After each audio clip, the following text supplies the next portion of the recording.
We did it. Yay! Yeah. Hello, Hallelujah. everyone.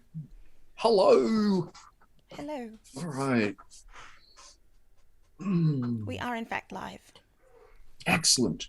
So to add to everyone's sense of trepidation and impending doom, I spent about 3 hours this afternoon writing. You know, You're I welcome. feel like I'm more afraid because you told me. That was I the feel point. like I wasn't afraid. I would was have had no fine. reason to have been afraid if you hadn't said, just to add to your impending doom. Look, I... You think I need help with my impending doom? Hang on.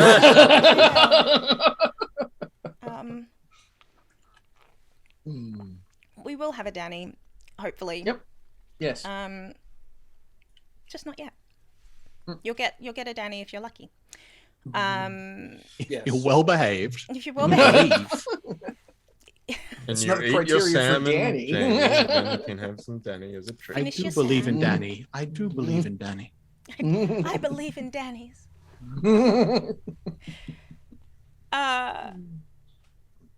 Jamie, Yeah, that's me. that is. How are you? Who are you? I am apparently the meat and three veg. Three. Isn't that what they ask? They ask Three? you to eat? Is it meat and two veg? I mean, it depends on what we're talking about. What are we eating? A healthy diet? And dessert? We should have 5 veg a day. 5 fruit and veg. Yeah, but this is one meal. I try to have 3 vegetables. 3 separate vegetables, 3 separate vegetables. just and carrot. I was just gonna say, yeah, for I don't know if it's a thing, but here most of the folks around the Maritimes, so you say 3 veg, they automatically know that it's just a presumption that 3 veg is turnip, potato, and carrot. That's 3 veg. Yes, it is.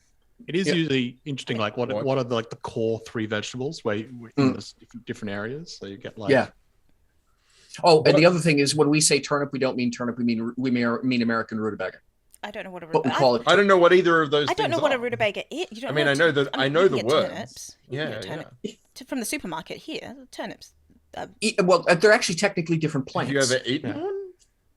Have I So eaten yeah, a we turnip? call them turnip. Yeah. it's like don't know that it's I like a have. cryptid. Have you heard of it? Have you ever? I mean, I know they exist, but I don't think I've ever eaten one. turnips. They're another root vegetable. They taste. No, they taste. They taste somewhere See, between Are they closer to carrots or to pumpkin? Because I can't eat pumpkin, Closer to sweet potato. potato. Closer yeah, to see, I potato. can't eat. Yeah. as I can't in eat those in things, taste so- closer than to potato. But like if you were to add licorice, Yeah. Yeah, they have a I don't think tendency. you're meant to eat that thing. Yeah. Well, yes, you do. You That add brown plant's sugar telling you to not to eat it. But when have humans listened to that? Yeah. I was To just be going fair, to I say- like chili, so Yeah. I was just going to say, can we just talk about mustard? Let's just start Yeah. with mustard and work outwards, okay? Suspicious. I'm suspicious. I am the anti-turnip conspiracy theory. oh dear. Oh dear, what have we done? It was nice having you here. However, Back to your original question, correct. which was who am I? Who are you? Where can we find you? What?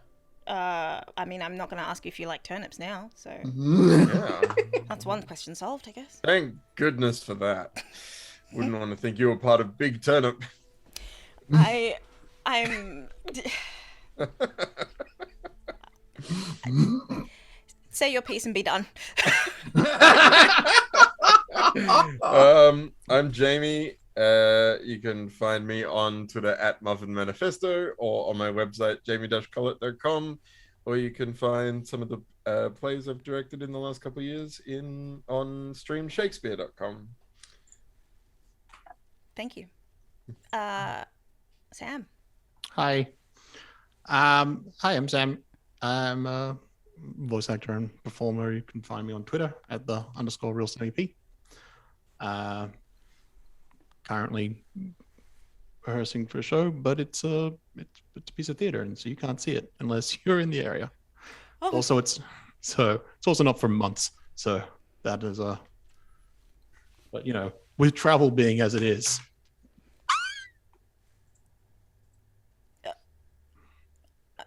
Michelle. Yes, that would be me. It would be you. It would be me. Yeah, so Michel Vaillancourt, I'm an author, streamer, GM, political pundit, and I'm sure there's something. Oh, yes, and I have a Patreon now, amongst other things, $5 Dungeons. So I'm semi-busy. I also run games that don't have anything to do with any of those things, but they're still fun.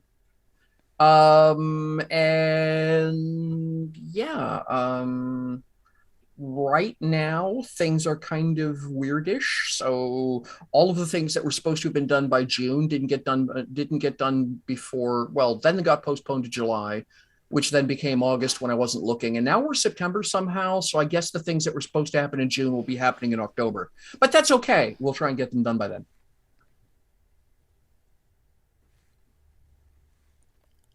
And now it's your turn. I mean, I didn't want to say anything because it felt like a personal attack. So I didn't want to. Off you go, Chantal. I am Chantal B. You can find me on Twitter at Chantal B. I am a number of things, including the person that likes wearing corsets. I am currently playing in three games. I'm playing 5. Technically, there will be 5 games worth of me over the next couple of months. One of which has already been recorded. But I counted in my 5 because I deserve to count it in my 5 and because it makes it a new record. That's everything you ever need to know about me, and probably more, is on my website, wordswithcolor.com, or on my Twitter in the link tree in the description. Yeah, I have managed to crack the code on being stereo, so you will hear me in both ears from now on. That's a nice upgrade. Now with twice the Chantal. You have twice the me. Congratulations. It's a free upgrade. It's not free. For the viewer. For the viewer. For you, the viewer. A free upgrade. Twice of me. I'm stalling now because I know what happened at the end of last session and I don't want it. So I want to say let's go to the intro and then start playing a game, but I don't wanna. So Danny will be here. You can find anything that she does on Whisperforge, thewhisperforge.org, I believe. She's a many things. Yes. She is a many things. Yes. She is many things. And we will hopefully see our bird friend soon. Should we do we'll do the intro now? Yep. I've stalled long enough. Yep. Yeah.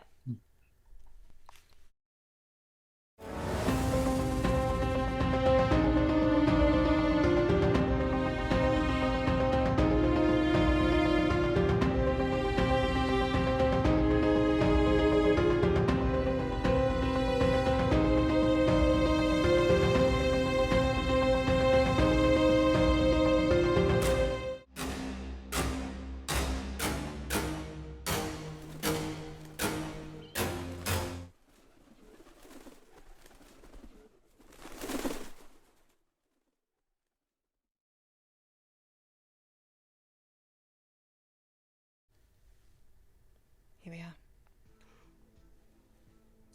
All right then.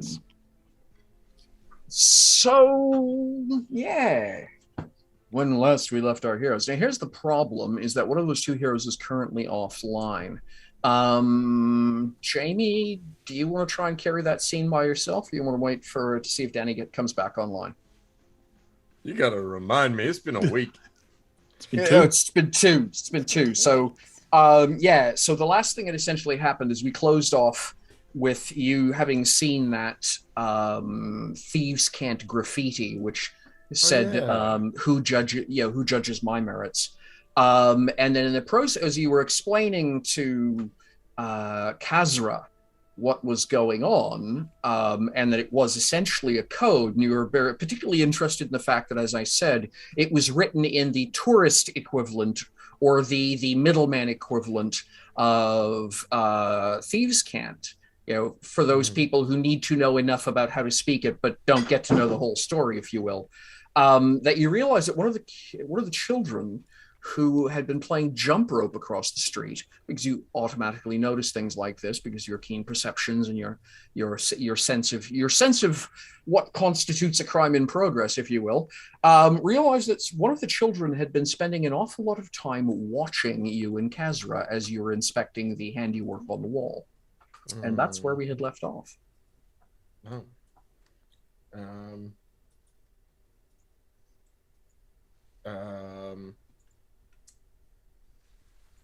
Yeah, it's a little bit difficult with that, Danny, then, isn't it? Because I would tell Kazra is what I would do. Well, yes, and that was exactly what I was thinking. And so, like I say, I if you feel fine carrying it, that's cool. But if you would rather just drop it back in, for example, Chantel's lap, I would be all right with that. Yeah. I mean, if you want to have a look at what the other characters are doing right now, that's fine. All right, then that's what we'll do, and hopefully, if Danny is going to be completely absent, then we'll drop it back to Spider. I can work it out then, and we can move the scene forward. But yeah. So where would so as we recall, Alexandria and Mysol were having a great reckoning in Alexandria's room about the exact details of those things that had gone on in the night. That is a way to phrase that, yes. What a way. What a phrasing. What a phrasing. Phrasing's everything. Isn't it just? I feel like Mysol had, I think that's how I phrased it when I tweeted it. It was like Mysol had a mysterious visitor in his bedroom. And it's like, and you'll have to watch the episode to find out what happens. But what happened was they had a conversation, which at multiple points Mysol was like, I have to share this information with Alexandre. This is going to suck. Or and also being like, I think this 10-minute conversation is more information than she's had in 2 years. So cool. And there were at least 2 or 3 moments of oh wow, oh no, and there were phrases like that routinely in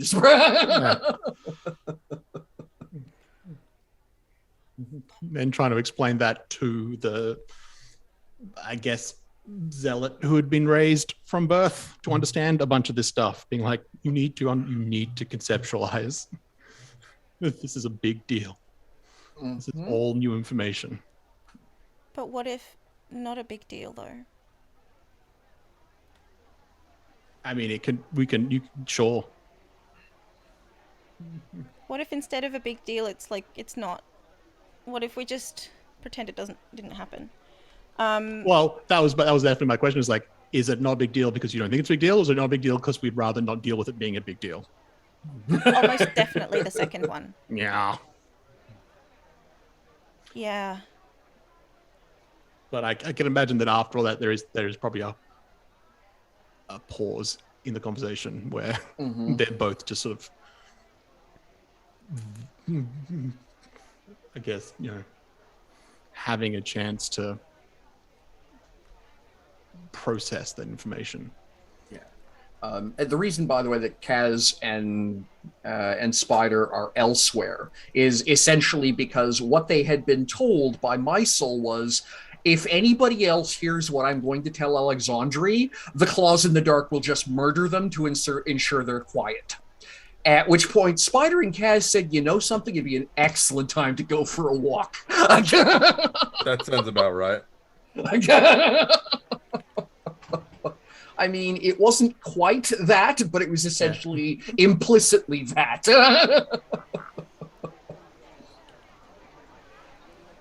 So yeah. So, oh, hey, Whisperer of the Wild. Mm-hmm. Wow. You want to play that card right away? You sure about this? No, I'm not sure. Bring it. Don't let the person with a character named Indecisive not make decisive decisions, alright? What? Other game. Your other character. Wrong game. Wrong game. I, Chantel, am indecisive. Oh. Yes. Yes, that was my point. Yes. Oh, good. Okay. Well, Alexandri's other name is compulsive, if anything. So I don't know about compulsive. Maybe impulsive. Impulsive. Yes, that's much more right. They're the right. That's much more the right feel. So yes. So what is the impulsive doing now? The impulsive is saying, "Are you the one stopping Grand-mère from telling me more?"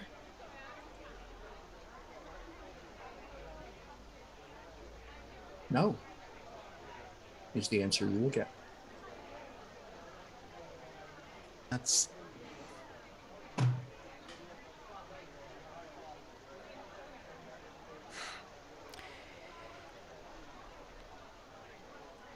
Well, that's shit. what is.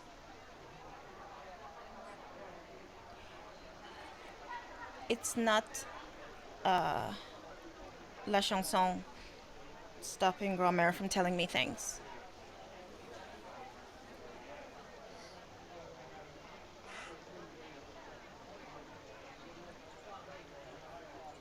Yeah, that shit.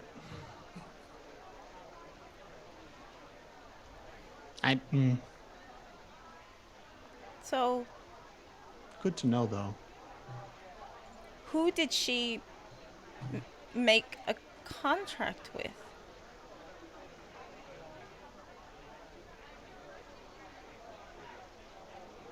Maybe it's the other entity. I don't have contact with that one. Or whatever one is showing Spider's past. Similar, but not quite to the song. It seems to be trying to mess with you as well, so maybe it's that one. Maybe it's something else entirely. Does seem to be a lot of players.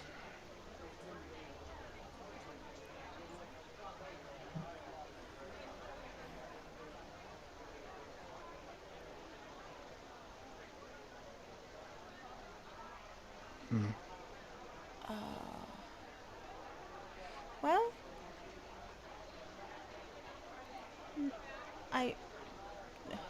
I mean, it explains a lot about why everyone else seems to know more than I do.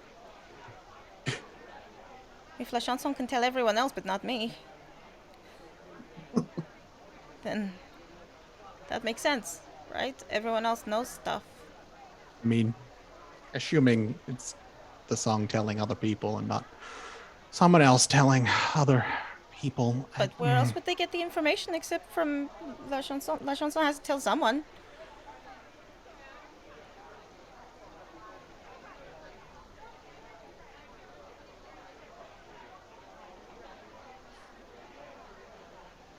More we seem to learn, more it seems to be like it's not just the song. There's other entities that might be of equal power involved. But yeah, it might be just the song is able to tell people, but I don't know. Maybe whatever is stopping your grandma from telling you stuff is the same thing stopping La Chanson, which as soon as I say it, I don't want that to be the case, because that means there's something even more. No, I don't like that. I'm gonna stop that train of thought right there. Okay. Let's not let's not be hasty and try to find more dangerous things than are already dangerous. Yes.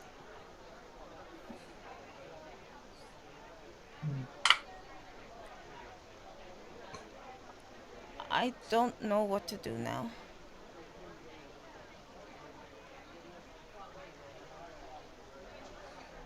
Yeah. You kind of got dropped in it, didn't you? No shit.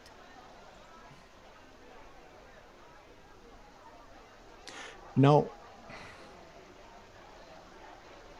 Hio and we were asked to help you and Spider get Chevalier and Lucas back. That's why we met, obviously. And obviously we were promised certain things if we were able to do that. Now obviously I don't know how capable it is or how possible that actually is. Wouldn't be the first time we've been misled, not necessarily on purpose, but like doing this for a while, so I've had a lot of promising leads turn up.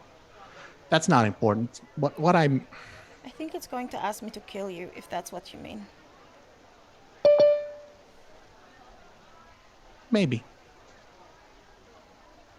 kind of hoping that wouldn't be the solution, but oh, You never know.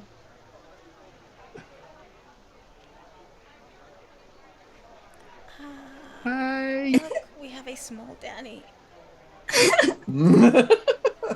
Fun sized, yes. Size Danny.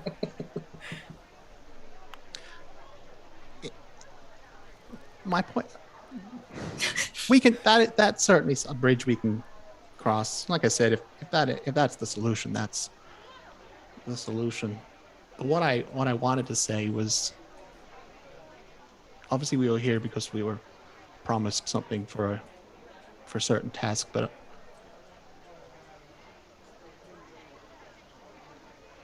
it's not as important. We're happy to help. We're on your side. Mm-hmm. And I don't mean as in help you do whatever it is this song wants you to do. I'm saying you and Spider will help. If you decide to do something else, like, I don't know. I'm less concerned about whether we can get what we were promised so much as both of you are kind of just dumped in this situation, and we're on board, I mean, both of us. if I'm supposed to balance things out,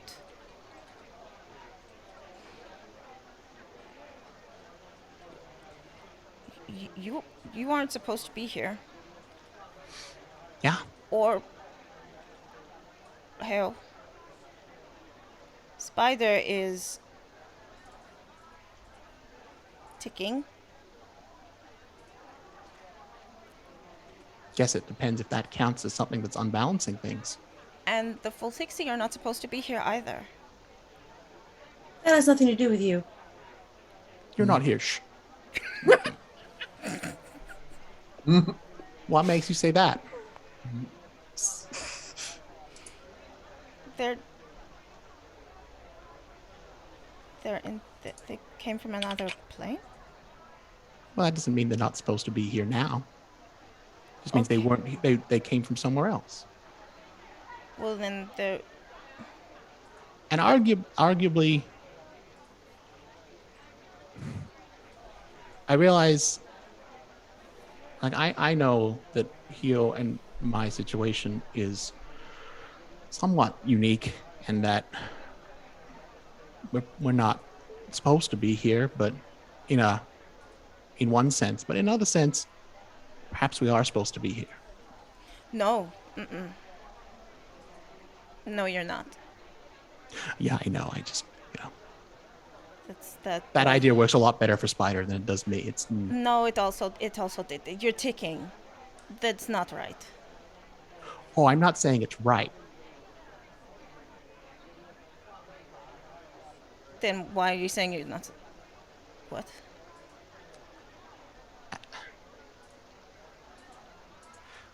If we're talking about balance in like a world or universal terms,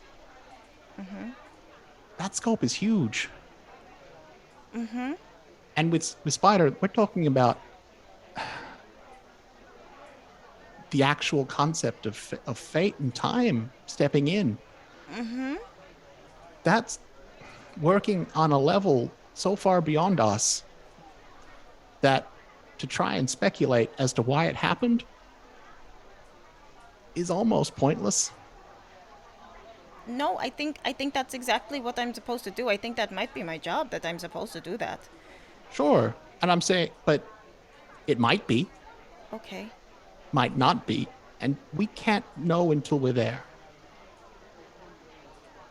Okay. So. And when I say that maybe we are supposed to be here, the way it happened might have been the only way that mattered. They were able to position us here. And yeah, maybe that means that when you balance it, you have to fix that. Who knows? Well. But we don't have the information to... Because it's equally possible that you don't have to do that. That to balance it out means something else entirely. Yes. But- Like just walk into a volcano and give it my blood. Which sounds like a very strange way to balance things. You know. Yeah. Okay. Or do I walk into a volcano and like give it someone else's blood, which is even more strange to me. Oddly. I don't know. Like I said, I'm working on a level that it's difficult to speculate on. But end of the day, it's gonna be rough. So that's why I want to know that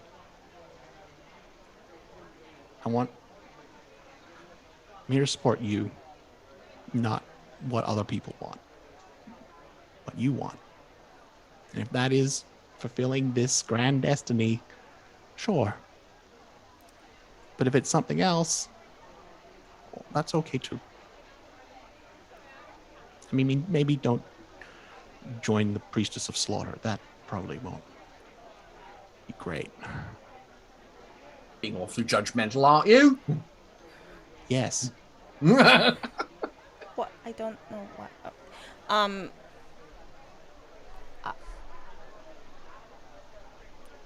I don't know what I want.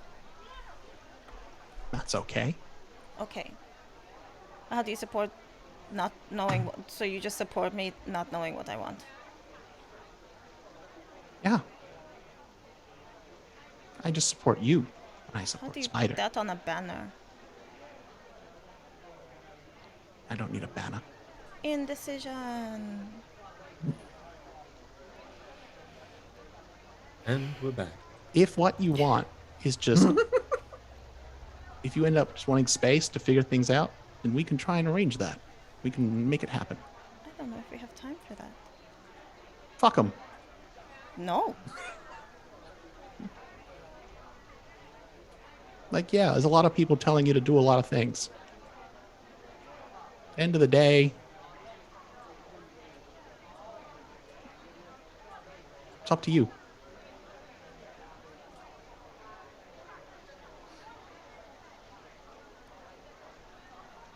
Is she coming back?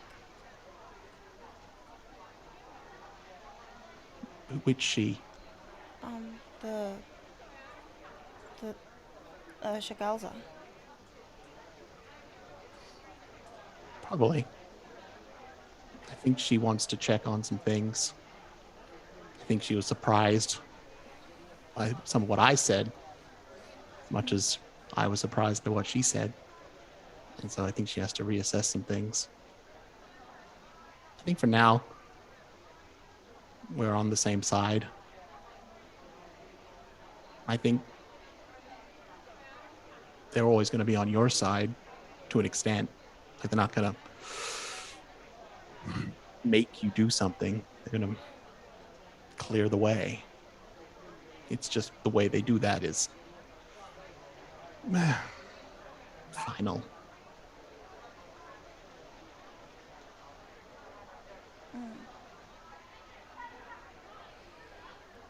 She's certainly dangerous, of course. It's just, you know.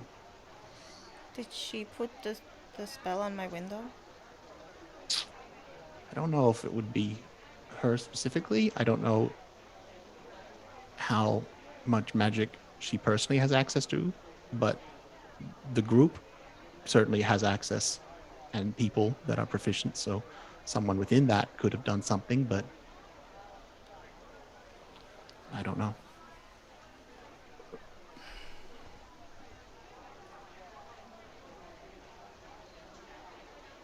It's interesting, though. All of this is because I was trying to get more information about how I'm supposed to help get Chevalier and Lucas back. I don't feel like I'm any closer to that, despite all the information. I'm not entirely sure if it's a situation where I reached out for answers and was told what I needed rather than what I wanted, or if I'm missing a link that is there but I don't see.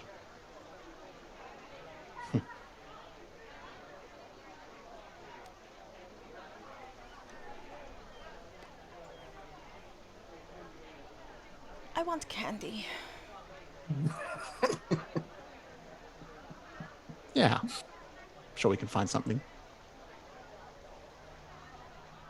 Okay. Going on a hunt for candy. I don't even know if that was Chantel or Alexandra. I mean, Yeah, let's legit. go. I think that is a classic example of bleed, yes? 100% just character bleed. Both of us want candy. In which direction? Both. Both. We go on the hunt for candy. It's funny, by the way, just very quickly, that term bleed, I'd never heard it until the first Assassin's Creed came out. Before that, everyone was calling it you hopping the wall. You always kept a wall between the real person and the character, and you just hopping the wall was when you couldn't figure out who you were talking to. But yes, and then once Assassin's Creed came out, that's the in the game that idea of bleed, where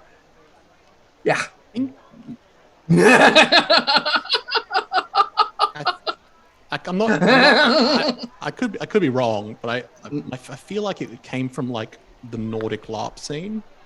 Okay, that's cool. Like, that's the term they used. Yeah, and it sort of came out from there. Yeah, no, like I said, I hadn't heard it before. Like, I'm not saying you're wrong. It's just I hadn't heard it before personally, and then suddenly that was the term everyone was using, which I thought was interesting. All right. So let's flip over to Spider and Kazra, who are somewhere elsewhere, not far from the mouth of an alley, not far, and said mouth of an alley, not far down the alley, contains some fascinating graffiti.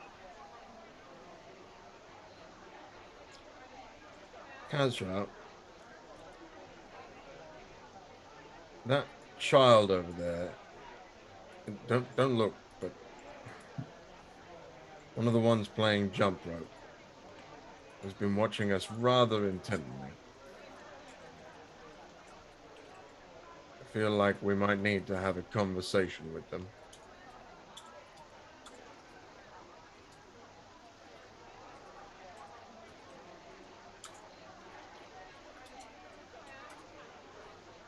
Might be muted.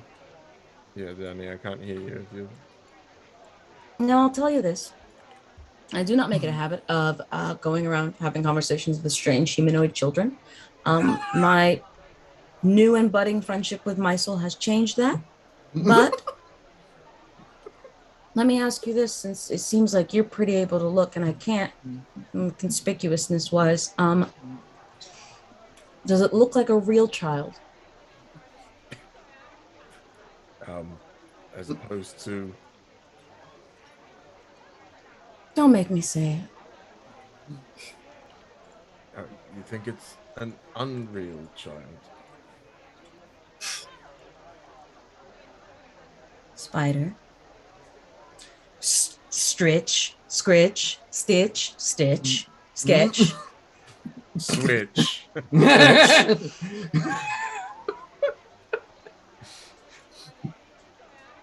Is Mysel a real child? Yes. I retract my question. I do not think that child is centuries old. I could be wrong. There are other ways to not be a real child. I believe you. Many people are not what they seem. That's all I'm asking. We can go and have a talk with him. That's totally fine. Just. Them. I can't see them. I'm trying really hard not to look. It's a child. They all look the same. There. They're over near the candy store. Go. You go around the outside, and I'll be You're gonna see me. I can't really do stealth. Just because. But don't. Okay, you know what? I'll go around the outside. Then you make it. No, but you don't know which one it is. It doesn't matter which one it is. I've got a wingspan. It's okay. They're not going anywhere. That's what I'm saying. Is why you should go around the outside, and then I'll chase them into you, and you just wrap them up in the wings. That's kidnapping. Yes. We're not. Speak for yourself, Gaza. Continuous political, like I could get into a lot more trouble than you could get into. You do not live here. You go around the outside. We're not going to keep the child. We're just going to have a conversation. I do not want to snatch a child. This child is very clearly a criminal. That is profiling. You cannot assume that. And that's it. Sam's out.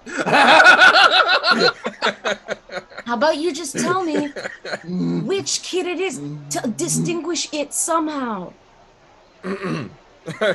Michelle, can I distinguish this kid beyond that they were playing the jump rope and watching us? Well, actually, just because I think this is hysterically funny, I'm going to say the kid has now turned their back to you and is chatting, and another kid is actually going, what, them? And, no, don't do that kind of gesticulation between the kid you were looking and the kid who's now pointing. Oh, they're pointing at us. Well, one of them is. They're doing exactly what we're doing. No, we can't kidnap a Fulsixie. That's true. We're not kidnapping her. She's definitely a criminal. The Vortex is a criminal. That's profiling. But I mean, I'm new here, but I still think that we need to do something about it. Wait, are they looking at us? Oh no. I'm dead. Oh man. Oh. Beautiful. Oh god. So I think it's the kid with the blue beanie. Let's just put it that way. It's the only, like, they're a bunch of street kids. They're in no particular pattern of clothing, other than recently shoplifted. They're all sort of hanging out in a bunch, and like I say, playing a combination of jump rope and skipjacks. And the only thing you can really say that would distinguish that one in particular is while they're all wearing some kind of cap, that one's got it's a bluish kind of, cabbie cap. And beyond that, it's about the only distinguishing thing. If anything, what's irritating about this kid is they've done a very good job of looking like a generic universal kid. Yeah, I mean, despite of that makes them stand out because it's like, oh yeah, that's the one trying not to get caught. But Yeah, you've run groups like this before. One of them is a criminal. Yeah. Like, kids all look the same, but one of them looks like a criminal. Oh God. If you want a child snatch, you snatch the child. I will create the diversion. I've got this image of a Volt 60 trying to do jump rope. I'm just. Why She'd be don't you very go good at it, and Dick. politely offer to jump rope with the kids over there? I'm gonna be way less creepy than that. Okay, yep, that's good. So Kaz is gonna walk over. And in the meantime, Spider's going like round the stall or whatever in the direction. Yep. So what's good here? Candy. Like I just can't decide. And she's like talking loud enough for like everyone to sort of hear. Okay. Should I just buy the cinnamon ones? Like, what do you?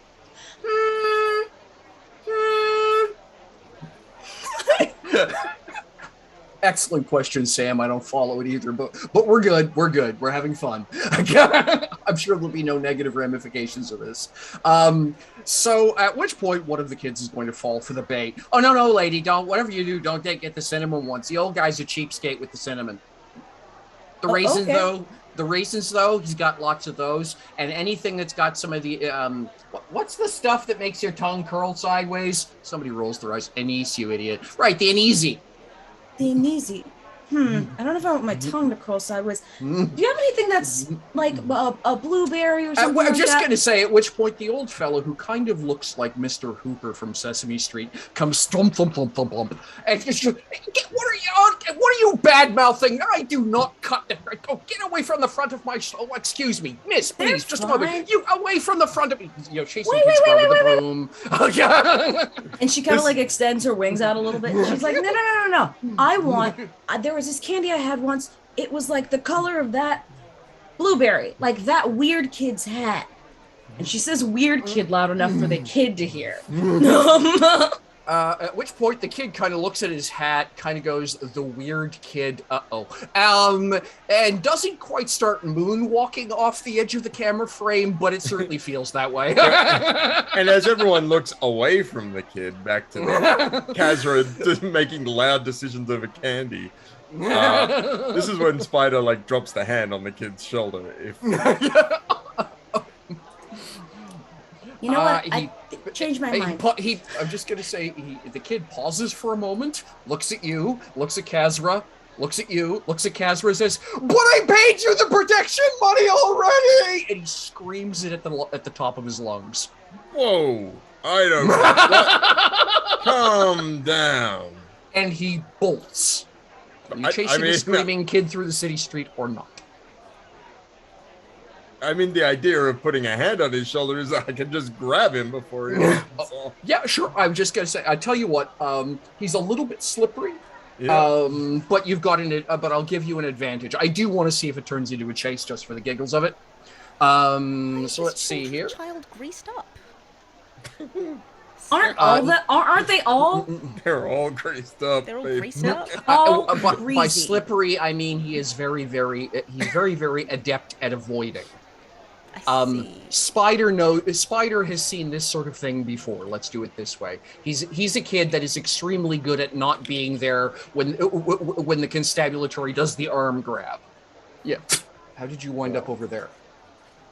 Yeah, I have to find my dice. They got buried in the last 2 weeks. Yeah, sure. Speaking of candy wrappers. Candy. All right here. Like I say, every once in a while, I just let the dice do the talking, just because I think it's a little more. All right, you want this kid to out-agility me, I believe in you. I was just gonna say, actually, I don't think he can. It just would be really bloody funny if you open-ended. So that's why I just want to just toss the dice to see what the dice's opinion is. He is technically a level 2 street thug. I have to kind of see that. I hate it when the profiling works. You hate to see it. Promoting a stereotype, sir. It's not working great. Oh, I see. Oh goodness! I don't think Oh, this shit. thing's going anywhere. Oh, What did you right. get? Got Oh, clapped. that kid's going nowhere. Is that Yeah. a natural 20? It is a natural 20. Let's Let's see if it let's see. Fantastic. Let's total it out, shall we? Because I didn't know open ended Yeah, D10s. I was just gonna say that's fantastic. Okay, so the kid rolled probably one of the best evasions of his life, Yeah, which cool. totals out at a 26. Cool. I rolled a 51. Yeah, that's what I thought. At the 20 popped. It was just he's done. It's just like, aha, I'm up. Not out of here. Uh-oh. Is that a new? No. Oh, okay. No, I think we got up No. to 70 something because we got a double end or a triple end. Or something. I think like the top 3 is still Lucas. Yeah, the campaign high roll, according to my notes, as owned by Lucas, is a 62. Oh, there you go. And that wasn't the Professor Lucas roll either. That was a Well, it was a hit roll. different system. But out of curiosity, is it that the kid goes to run and just your grip doesn't move, or is it the kid goes to run and you just lightly jog next to them, going, "Where are you going?" Yeah, like explain, like he does. I think the initial thing is, for lack of a better way of putting it, have you seen those stupid Wuxia movies where for the first 30 seconds of a fight, it's both of them essentially mirroring each other and no one's getting anywhere? Yeah, that's what essentially happens as it's Spider versus Spider of 5 years ago, and Spider of now just has more tricks. But what does it look like when you finally convince the kid to stop trying? Well, I think this is the thing, right? Like, he's already made such a fuss that Spider can't just, like, grab him up or else it's going to make a scene. Angle the camera up a little. Oh, yeah. Yep. Sorry. There we go. There's my face. It's good to have that. So I think he lets the kid run. He just, like Sam was saying, there's, like, a bit of, like, chase after him, and then when a couple blocks later, when the kid thinks he's lost Spider and tries to duck into an alley, he bumps into Spider in an alley, which is much worse for him. I made it. Oh, I didn't make it. I love it. Absolutely Scooby-Doo. I love it. I feel like you and I need to have a little conversation. Don't yell again. I'm not going to hurt you, and I don't need protection money.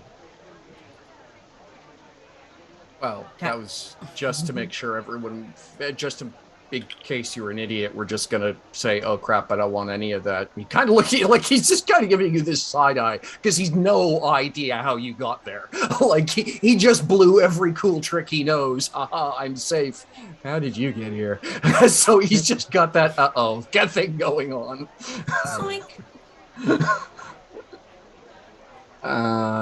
Yeah, so what do you want to know? Can you remind me, Michelle, what the graffiti said? Yeah, I actually posted it in the chat for the stream, and it is "Who judges my merit?" All right.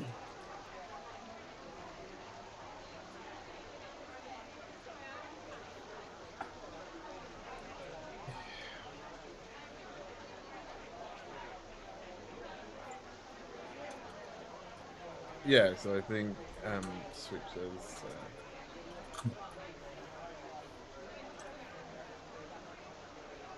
I'm somewhat new in town and I don't want to get myself into too much trouble. What's the deal with the graffiti?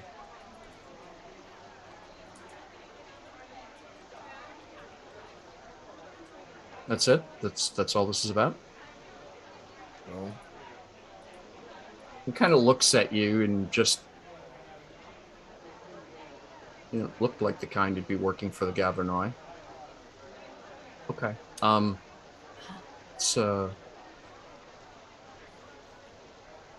I don't know a lot about it, but I got paid to splash that up and keep an eye out for anyone who seemed to know what was going on, and if they seemed, well, interesting, maybe let them know that there's a meeting tonight just after the lights go out down the drain pit for anyone who happens to be able to read that.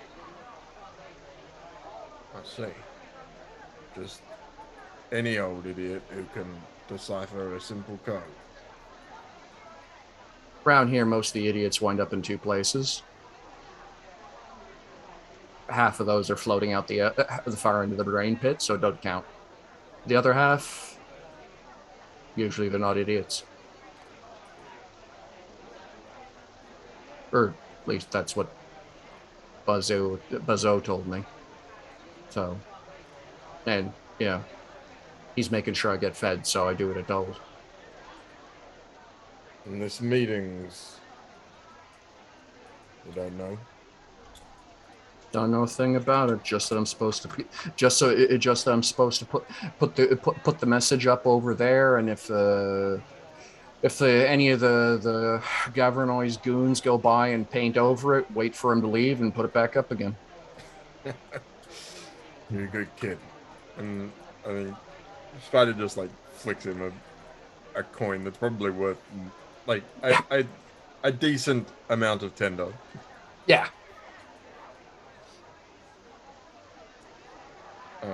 He catches the coin, kind of looks at it. And it's big, he says. Just straight up volunteering you a little bit extra information. I know that what Bazo has been going on about, he got a lot of money to make sure this gets out, and it's really small fry for him. So if he's into it, it's big. All right, then. Thanks. Waves the coin at you. Flips it into his sleeve and departs down the alley. Yeah. Kazar is carrying a bag of what looked to be like blue gumballs that are like the same color as his hat. She's just sort of like walking over, like sort of pecking at one of them, like trying to see whether it's chewing or Just something. walking through the market, and then suddenly the switch like falls in step with them. Did you learn what you needed to learn? Yeah, I didn't even have to torture the kid. That Well, was that's a joke, nice. Kazar. I don't torture children. I I mean, unless I really, really need to. Switch? That's I a wasn't joke gonna ask. too. I was never planning to ask. Anyway, I have a meeting to attend tonight. Apparently, Did the kid invite you to a meeting? yeah, it's all very cloak and dagger stuff, you know. So you're going to the sewers? Down to the drain pit? How did you know that? Every bad thing that happens in the city happens in the drain pit or in the courts, but that's neither here nor there. Guess it depends which side of the line you're on, right? That's right. And you don't seem like the kind of person that's going to get in trouble downtown, so I feel like... Not unless something goes really, truly horribly wrong. Not while I'm here. Are you sure you want to do that? Not really. You could consider maybe not doing that as an alternative.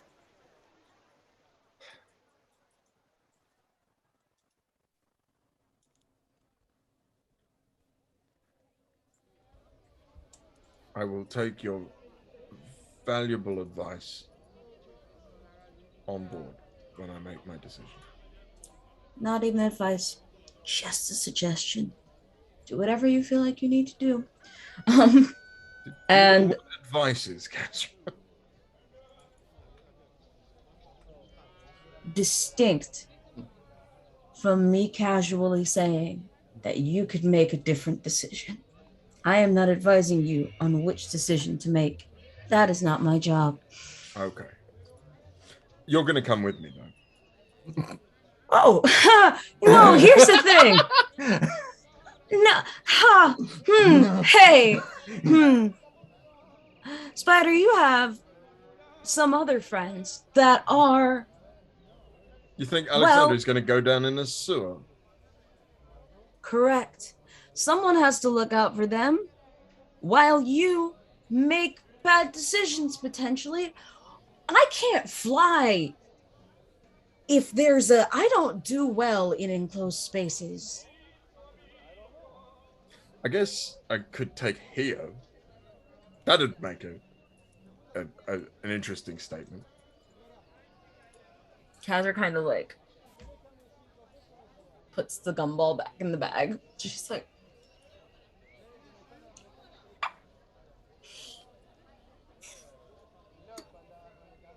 I would say I'm going to regret this, but kind of already do. So, what time should I be ready? That's a good time to cut that scene. I think it's brilliant. Right. So what time should I be ready? Yep. All right then. So, time will move forward through the late morning. Spider, of course, has things that need to be attended to, of course, across the course of the day. Is there any sort of scene that anyone needs to do, chats that need to happen, etc., between now and supper time? I mean, Alexandra would tell someone. She needs to talk to someone. All right. I think it's just. I'm just gonna say. Let's bend up the dynamic and have a scene with Alexandria chatting with Kazra. Perhaps it's a little bit later on in the afternoon. Let's see here. So yeah, late afternoon. Supper hasn't quite arrived yet, so everyone hasn't quite come back to the staggering clock. Kaz, would you be reading? Would you just be hanging out? There's a fire. What would you be? What would a likely condition under which Kaz would be found? Definitely sitting at the table next to this gigantic bag of candy, as it were. As it were. Is it a slightly less gigantic bag of candy? She hasn't eaten that many of them. They are like kind of hard to deal with a beak. So she's discovered. So you're going to see her with it. I'm just going to say, so she's got jawbreakers and she's got a nutcracker that's she's using to snap them. Yeah, she learned the hard way that if she tries to eat them whole, she will choke on them. So she is cracking them in half first. Just like stuck a bunch of them together and put a piece of wire through it, and it's like hung in front of you. Just go, ash.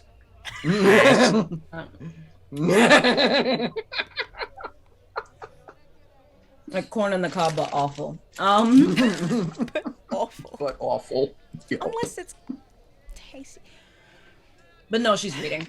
She has taken to, like, with her time in the inn, spending all of her free time, like, sort of like reading, because it's also, if she hangs out in that sort of like area or whatever, she doesn't have to follow everybody around all of the time if they want to go off of themselves, but it's a good way to know who's coming and going and when. Yep, no, for sure. That makes sense. Yep. So, yeah, who's reading? And she got candy. I have two questions. Kazra marks the page in her book. She goes, I want the second one first. I didn't order them. Well, do it now. Can I have some? You can have as many as you want. And she kind of lifts the bag, sits it down so it makes a sound like marbles on wood. Yep. Alexandra takes one, just puts it in her mouth. Careful. No, you're probably fine. Well, the second question. Why did you buy candy you can't eat? Both of you assume I can't eat it. That's very rude. Well, it's not that you can't eat it, but look what you're doing with it. She kind of like takes one of her wings and kind of dusts off the like dust from the center of the like, from where it's like cracked on the table. Gonna dust it onto the floor. She's like, I didn't think about it, okay?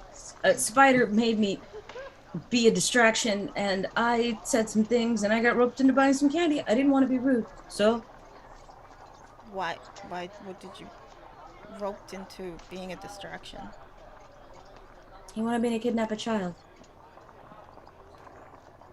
Bruce mischaracterization.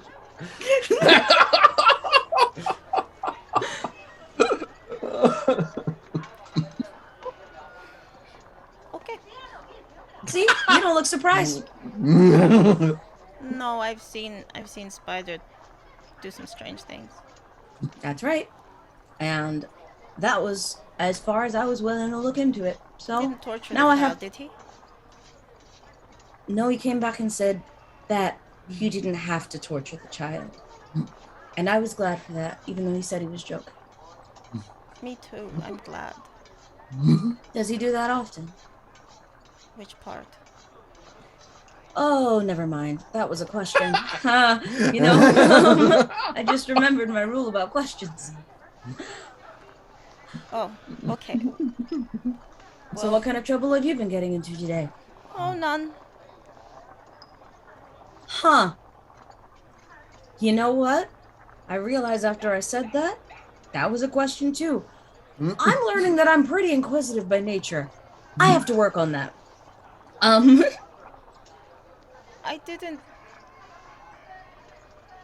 haven't done any. Nothing happened today. No, something happened today. Nothing happened today. Big H.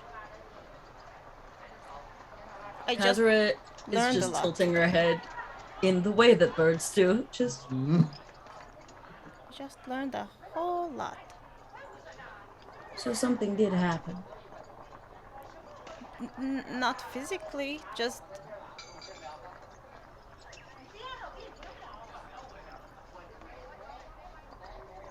I know why I'm. Well, no, I don't know why I'm. I mean, I know what.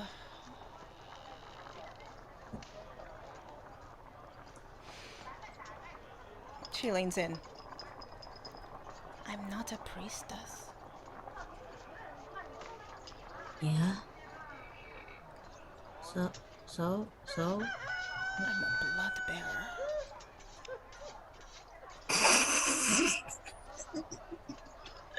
Gaz just starts like laughing. It's just like.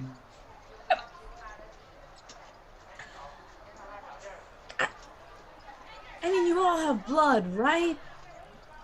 Apparently, that's an important word. It starts with a capital B. Capital B, blood bearer. Cool. That's not scary at all.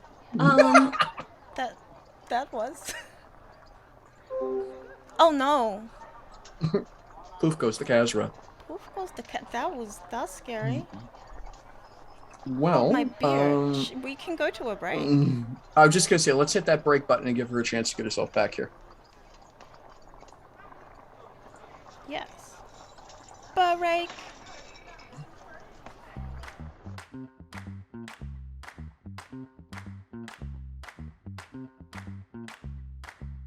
Why hands?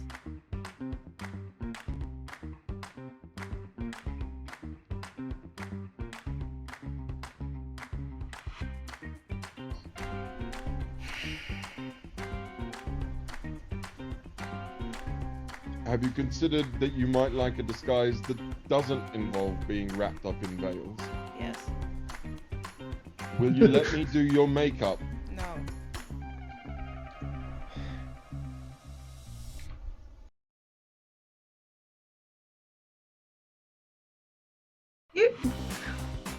Think they might be afraid. You look like you need a ride. You look like you need a ride. I'm here to help, but I don't think that I can fit your friend there. Can you ask them if they are going to eat me? Depends In on that your case- answer.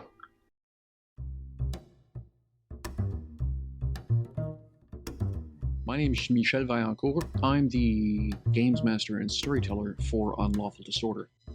I've been asked to give a summary of events of the game, but that seems a little strange because, well, that's the job of the players. Don't ask me what the story is, I'm just the guy telling it. So, let's talk about how we got here. So, about a year ago, I saw a bunch of really talented people doing some really cool stuff. And I thought, well, that's cool. I'll have to keep them in mind. And a little while after that, I got a call from a roleplay channel asking me to set up a game. They wanted a European time zone friendly game. So I went back and I called up the cool people doing the cool stuff. So that would be Chantel and company. Cool. So, after that, we took a little bit of time, discussed a good D&D campaign, and I brought forward one of my homebrew worlds, and they looked at me and said, no.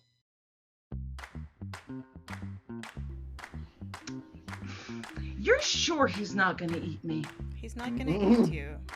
Okay, I'm a friend then. Depends In on that your case, answer.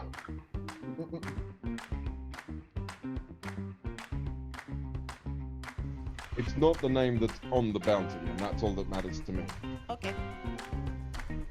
Now I just have to remember to respond to it. Well, you'll do that, won't you, Eric? Eric.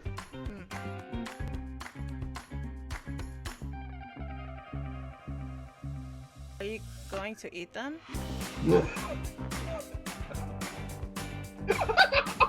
Considers it. By the way, you have no clue what she's on about. Like, you've never seen one of these things before. He's a vegan! Oh, what? Definitely don't know what that is.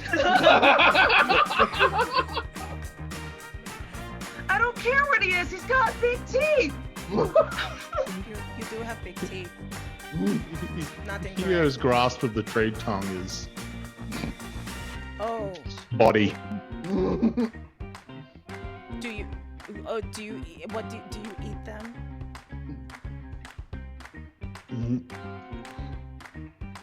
Sort of looks back up.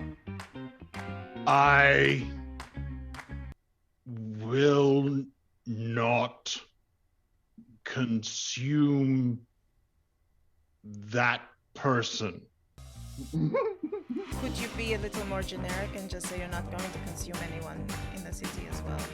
Just to make it easier. That'd be great. So reverting back to Elvish, like, Just try. what language? know? I'm not gonna eat people.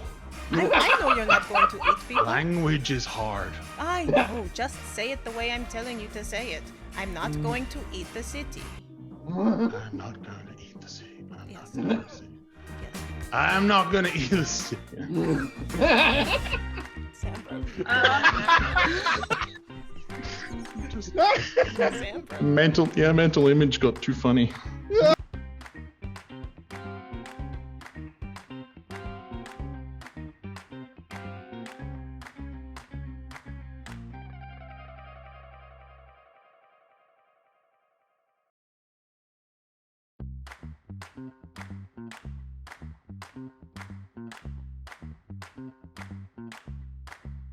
Why hands?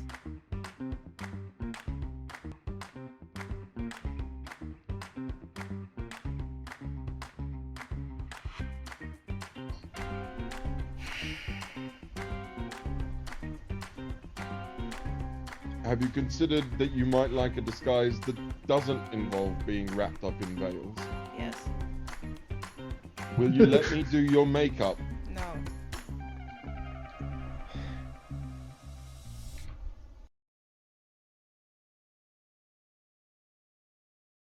You... Think don't be afraid. You look like you need a ride. You look like you need a ride. I'm here to help, but I don't think that I can fit your friend there. Can you ask them if they are going to eat me? Depends In on that your case- answer.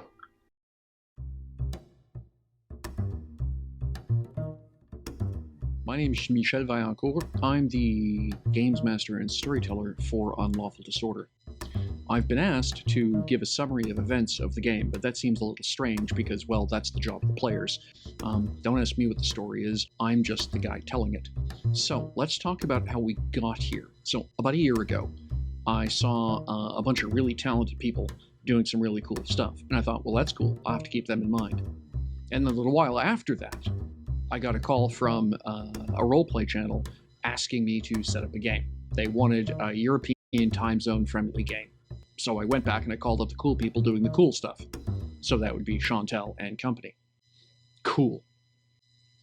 So, after that, we took a little bit of time, discussed a good D&D campaign, and I brought forward one of my homebrew worlds, and they looked at me and said, no.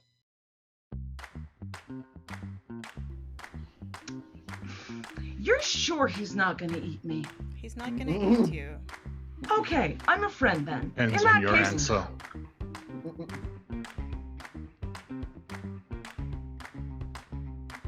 It's not the name that's on the bounty, and that's all that matters to me. Okay. Now I just have to remember to respond to it. Well, you'll do that, won't you, Eric? Eric,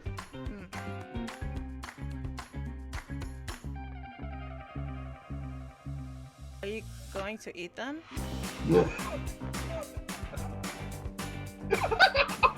Considers it. By the way, you have no clue what she's on about. Like, you've never seen one of these things before. he's a vegan! oh, what? Definitely don't know what that is. I don't care what he is. He's got big teeth. You do have big teeth. Nothing. Hero's grasp of the trade tongue is Oh, body. do you? Oh, do you? What do you eat them?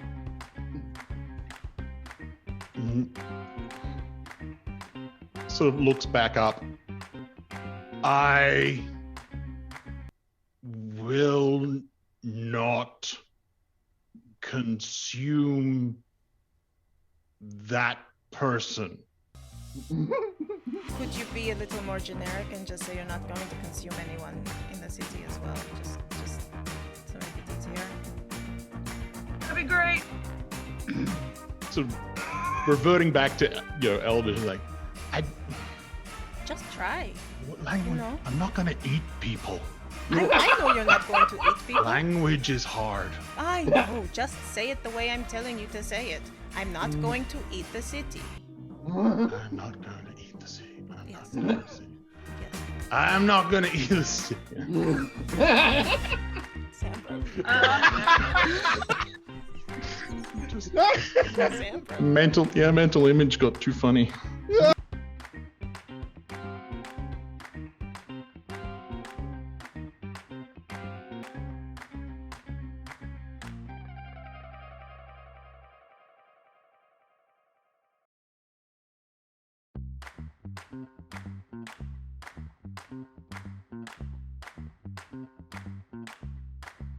Why hands?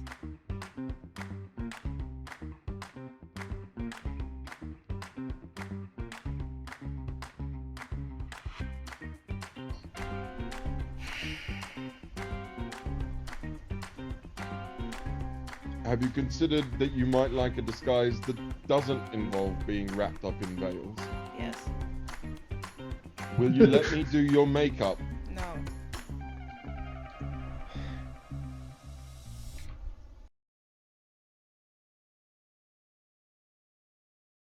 You... Think don't be afraid. You look like you need a ride. You look like you need a ride. I'm here to help, but I don't think that I can fit your friend there. Can you ask them if they are going to eat me? Depends In on that your case- answer.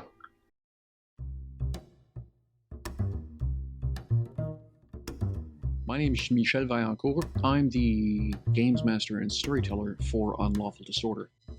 I've been asked to give a summary of events of the game, but that seems a little strange because, well, that's the job of the players. Don't ask me what the story is, I'm just the guy telling it. So, let's talk about how we got here. So, about a year ago, I saw a bunch of really talented people doing some really cool stuff. And I thought, well, that's cool. I'll have to keep them in mind. And a little while after that, I got a call from a roleplay channel asking me to set up a game. They wanted a European time zone friendly game. So I went back and I called up the cool people doing the cool stuff. So that would be Chantel and company. Cool. So, after that, we took a little bit of time, discussed a good D&D campaign, and I brought forward one of my homebrew worlds. And they looked at me and said, no.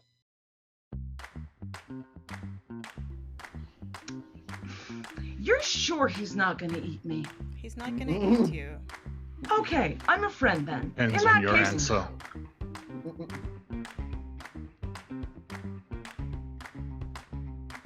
It's not the name that's on the bounty, and that's all that matters to me. Okay. Now I just have to remember to respond to it. Well, you'll do that, won't you, Eric? Eric.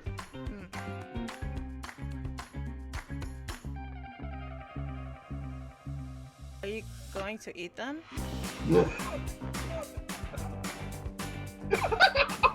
Considers it. By the way, you have no clue what she's on about. Like, you've never seen one of these things before. He's a vegan! oh, what? Definitely don't know what that is. I don't care what he is. He's got big teeth. Why, hello. We have returned. Awesome. It's meeting you here. All right then. So Kaz and Alexandri were chatting about seriality and the impending doom of happening.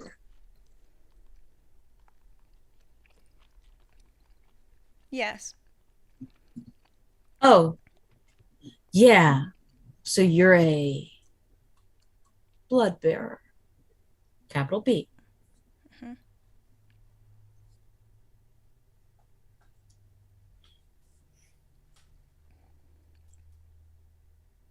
What does this have to do with the, you know? Well, apparently my job is to bring balance to the world. By doing what? I don't know. I assume bearing blood. I feel like you need at least most of it for yourself. Oh, I didn't expect to survive, really. So, You sound very, very cavalier about that.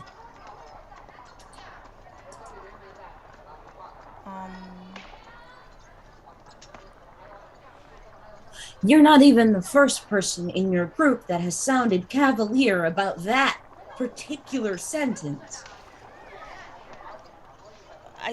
should I be?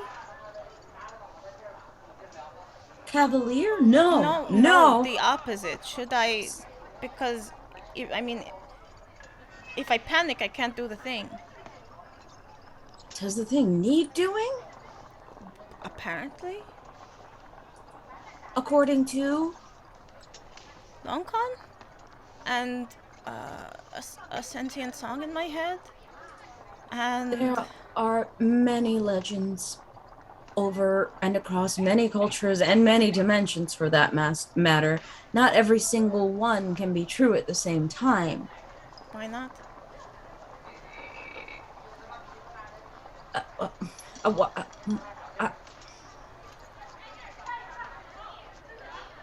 I mean, because not everybody tells the truth all the time. Not everybody's like you. So then, all of the legends could be true, but people might not be telling the truth about them. They might not be telling it right.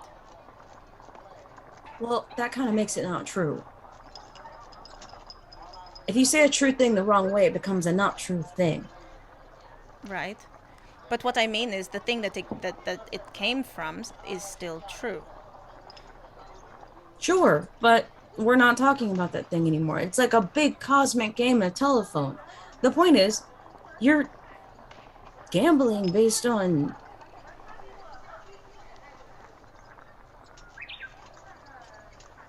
the very serious words of some stranger you just met?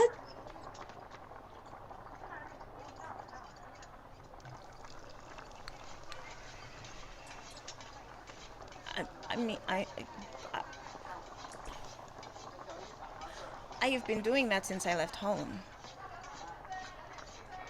So this is just like the way that it goes for you guys. And you're just kind of content with that. I'm not saying it's wrong.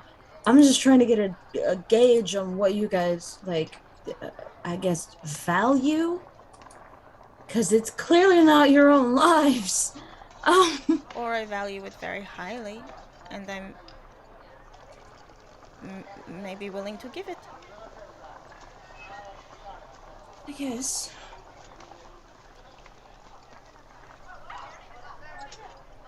I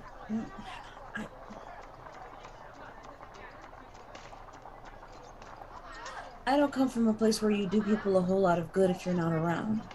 So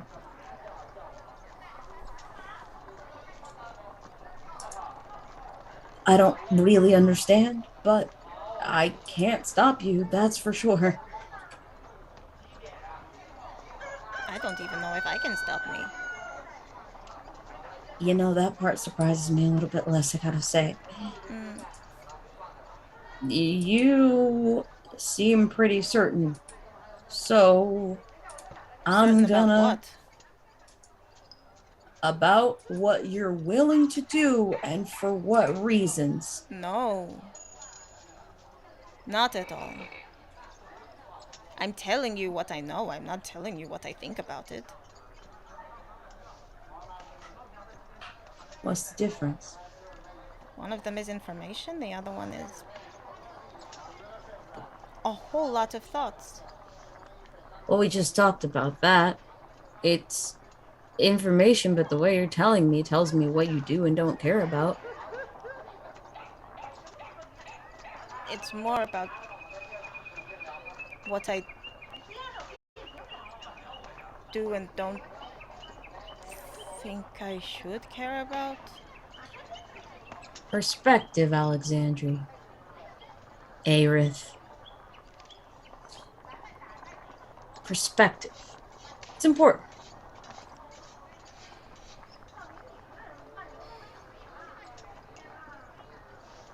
To the long con,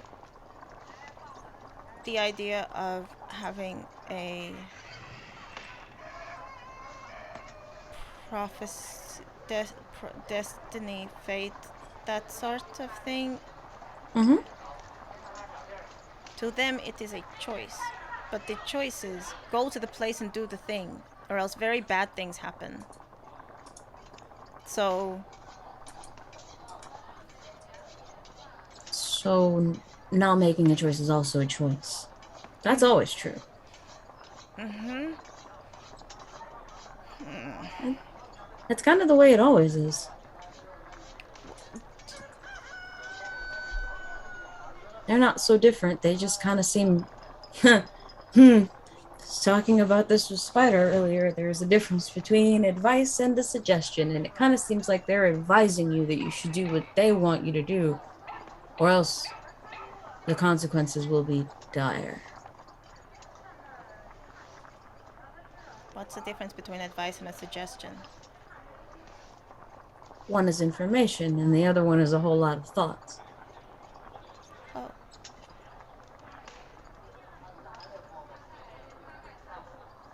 Well, what's your advice?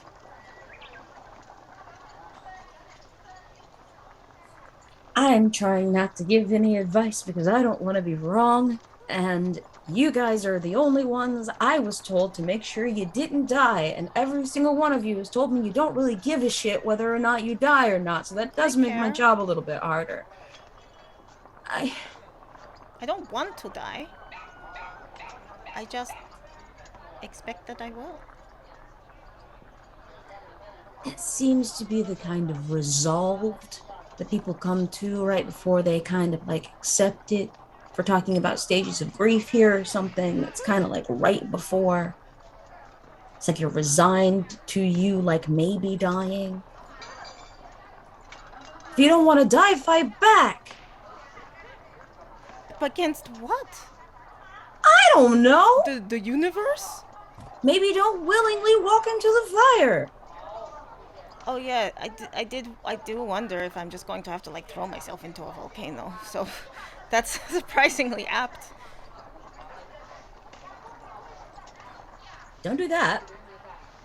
First step. Just a suggestion. Again, I mean, it's fate, isn't it? So that like, one's advice. If I That don't, one's free. maybe I'll just like fall. Maybe I'll just slip, and then There's a really good way to not slip into a volcano. It works almost 100% of the time, or has worked at least for the 20 so years I've been alive. Do you want to know what it is? yes. Stay far, far away from volcanoes. I adore Getsura. You know, it's easier said than done. It's worked for the 20 or so years that I've been around. I mean, I think there's going to need to be a book club announcement right shortly, because keep in mind you guys are down in the main floor of the of Gale and Rain's restaurant And having in this chapter conversation. 4, he says, and I've just never read anything like it. Can you believe this?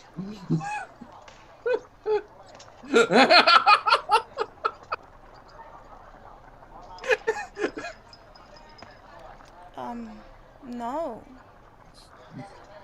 I can't believe it at all.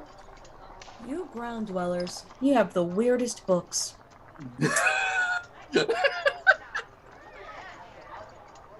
Yes. Really, all the main character had to say was, I'm not going to go near the volcano because I don't want to trip and fall or be pushed or jump or stumble into a volcano today. Oh, No, so, thank you. But here's the thing. The main character didn't want to leave the last town, but then they had to run anyway. And now they're here, closer to the volcano.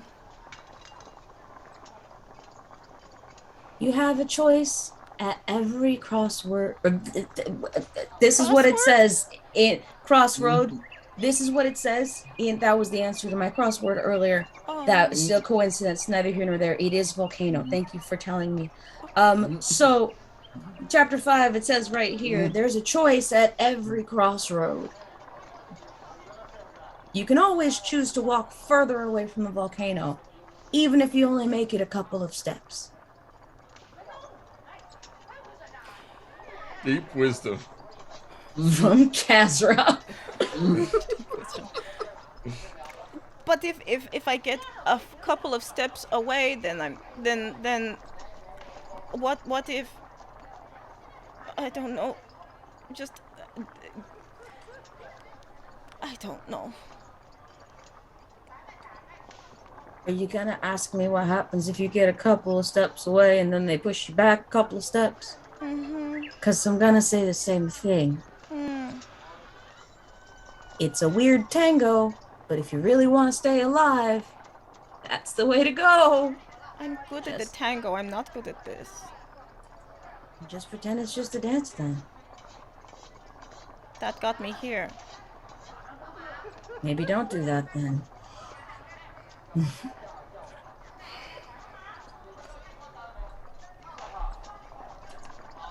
All I'm saying is you seem a little defeatist for somebody who seems to want to survive. I don't like the idea that anything I do was potentially predicted. Well then, decided that's not true.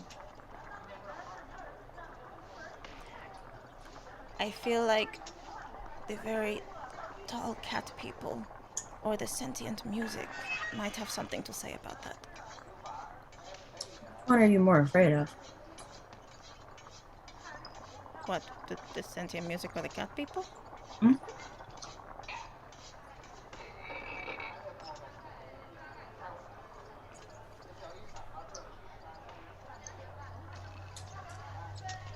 Oh wait, The cat people. you sure about that? Mm-hmm. Because they'll do what the sentient music says to do. And why does that worry you? Well, because if I decide I'm not going, just not doing it, then the cat people will say, yes, you are. You're just going to take a different route to get there, and then I will end up there anyway. The cat people But are if the scary. cat people are doing what the sentient music says and you trust the sentient music, then it shouldn't be a problem, right? It sounds like you're more afraid of the sentient music. Can't I be afraid of both? Yes. Okay, good. I'm afraid of both. It sounds like you're most afraid of the sentient music, though. Okay, so I'm afraid of the sentient music. Now what? Go to a volcano and say stop it? No. But you could go to the one place you know you don't hear him anymore. Probably a good place to hide. If you want to get away. Just waits outside.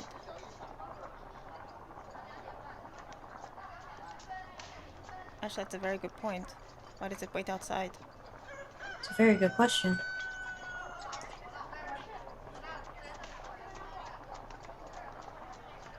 I need to go back there. Right now? Well, all I'm doing is not panicking now. Seems like a good time. Bring the candy. Cassie gets up and closes her book.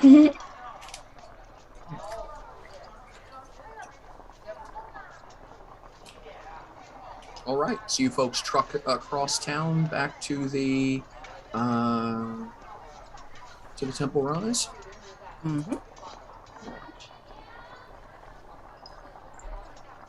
Okay.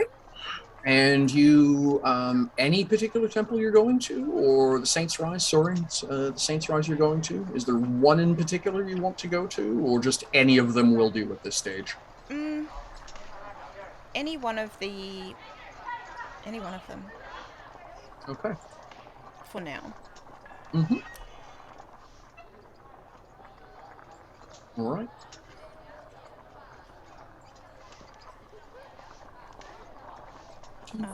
You find yourself a suitable looking temple or shrine. Or shrine. Oh, sure. Does La Chanson wait outside? Well, as you've determined, it seems to not be too put out by the prime divinities, but any of the ascended saints, which are the ones. So the temples tend to be for the divinities, and the shrines tend to be for the ascendeds. It just straight up avoids the. Yes, any of yes, you are free, if you will, of the song, or at least it's out the door somewhere. Anytime you are in any of the shrines to the prime divinities. Do the birds come in? Oh yeah. Okay. And they found you a really cool set of prayer beads. Here you go. Where did you get those? Oh, from the really cranky lady over there. Oh no. She's gonna be really cranky. She seems like she's already pretty cranky, so she'll get over it.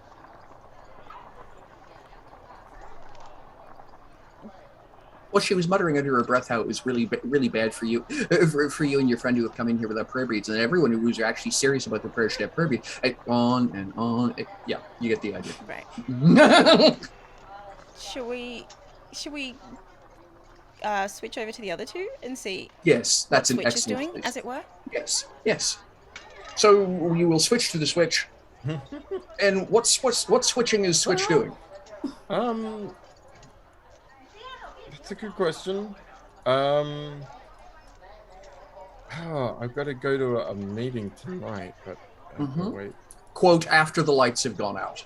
And Yeah. you know, as you know, around midnight, 1 o'clock, the town guard starts wandering around telling everyone to roll up the carpet because they don't want to be responsible past that point. Yeah. Go home. And Meisel's been working in the kitchen with the orcs, right? Yeah, well, he's been hanging. More like he's been sitting at the bar, chatting with them, trying to recover his knowledge of Orcish. That wouldn't be where he was in that particular moment, but Okay. Where would you be in this particular moment? At some point, and I don't think this would take long, but at some point he would be just outside the inn, somewhere within sightline of Alexandre's window. Mm-hmm. And he'd probably just be sitting somewhere obfuscated, so people would just be walking. He wouldn't be like staring at it, but he'd be focusing on it, and people would be not noticing him. Yes. He'd just be sitting there, probably just. Mm-hmm. And then yes, it's acting pretty much exactly like a window. At some point, I would need to roll something. All right. So yes, so if that's the case, then yeah, Spider would be, looking around and not finding the usually very conspicuously red-headed Meisel. Bush-headed, at least.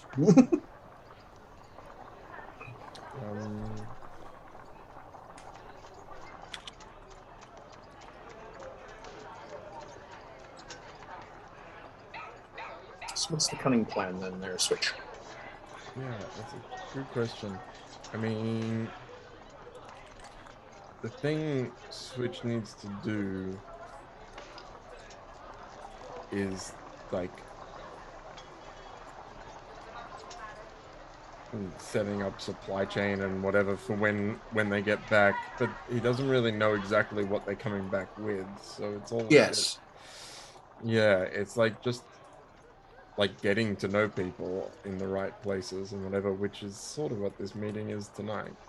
I'm hoping, anyway.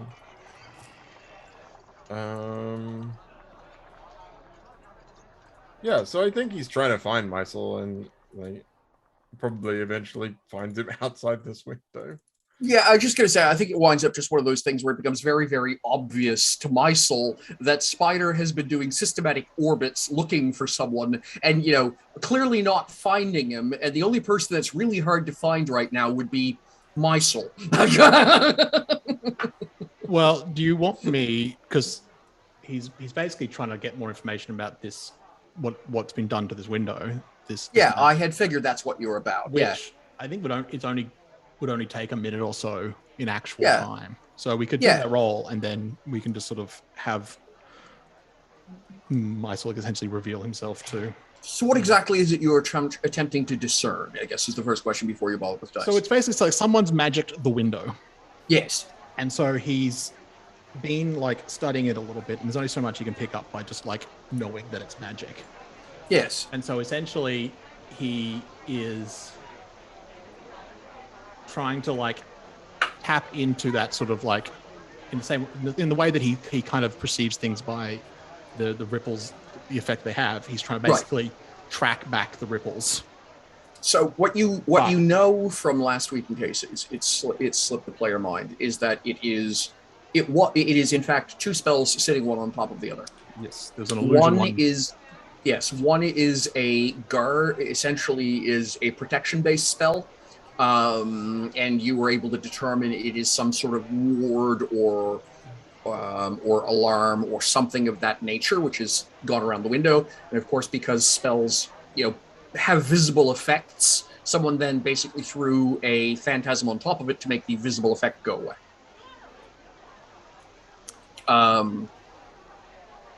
So I would think it would be either a logic roll, or if you have an extraordinary that you think would play better in terms of narrative. I was planning to use precognition. Okay, yep, that's fine. So he's reached the limit of what he can just sort of like his knowledge base. So he's just sort of literally magically tracking it back to be like. Okay. What's your precognition stat? Prescience. Prescience. What? Yes, but what's the actual? How many dice are you rolling? Is the question. I would be rolling 2d10 with advantage 1. Okay, yeah. Don't even bother rolling. It's pretty straightforward. So it's the Do effect. It is just- a. I do want to just quickly roll because it might have Alright. a narrative impact depending if he rolls high enough. Sure, go ahead. Yes. Okay.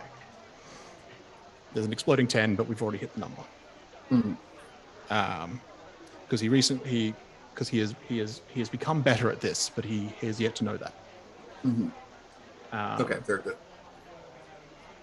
So essentially, he's hit power level 7 for precognition, which is a massive jump. I'm imagining like this is the sort of psychic equivalent of picking up a weight that used to be in your mind. This is a really heavy weight after sort of working out for a bit and being like, this is not heavy anymore. And so something that used to take like a degree of mental strain that he could only maintain for a little bit, it has suddenly become effortless. All right. And that is not something he knew he could do. All right. So the character is aware of the improvement of their practice is making perfect. Very good. So what does power level 7 give you then? Everything. So it's instead of with power level 5, you get to like ask a question and you get a sort of 1 or 2 sentence answer that's potentially a little bit, it's like to the point, but still kind of vague. And then you can't do it for a week about that subject. Power level 7 is you can maintain it for as long as you want and you just keep getting information and there's no limit. All right. So there is a limit just because of the way it was actually created. What this is the result of a magic item. It's a pair of 2 magical charms, which were used in succession. One to create a combination of electrocution and alarm. And then the second effect is, yes, a masking phantasm that basically cancels out the visible power effect of the first item. He does sort of like it is like what does it do, but also who did it? Yes. The items were created beyond a doubt by a Lukon. You do not recognize the individual. Yeah. That's kind of just what he wanted to. It's what he was assuming, but he wanted the confirmation. And yeah, both items were created. Both items were created by the same Lukon, incidentally. The fact that he got it as easily as he did is a little. Concerning to an extent, given the way that power has been that power narratively works. Yep. But so there's a degree of like that took like all of a minute, and the rest of the time has been has him been sort of sitting there going, oh. Okay. Oh, maybe I am the thing that's unbalancing stuff. Oh no.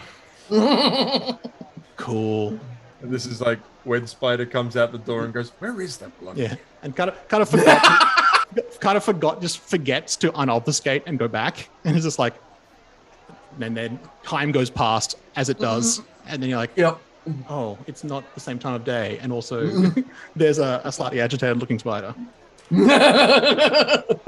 Okay. Yeah. So it would be like you've been looking for him, and there's a place where you've definitely looked, and then he is suddenly there. He's just there. And it's not, you're just like, I feel like I've definitely looked over there. But then once you see him, you're like, I don't think I ever looked there. There you are. Hi. Were you hiding from me? Not from you, no. Got it. I just didn't want to be disturbed, and I may have forgotten I was doing it. Magic stuff. Right. Well, someone did something to Alexandre's window when I was trying to find out what it was, and it doesn't matter. It turned out not to be it's not a problem per se. I'll take your word for it.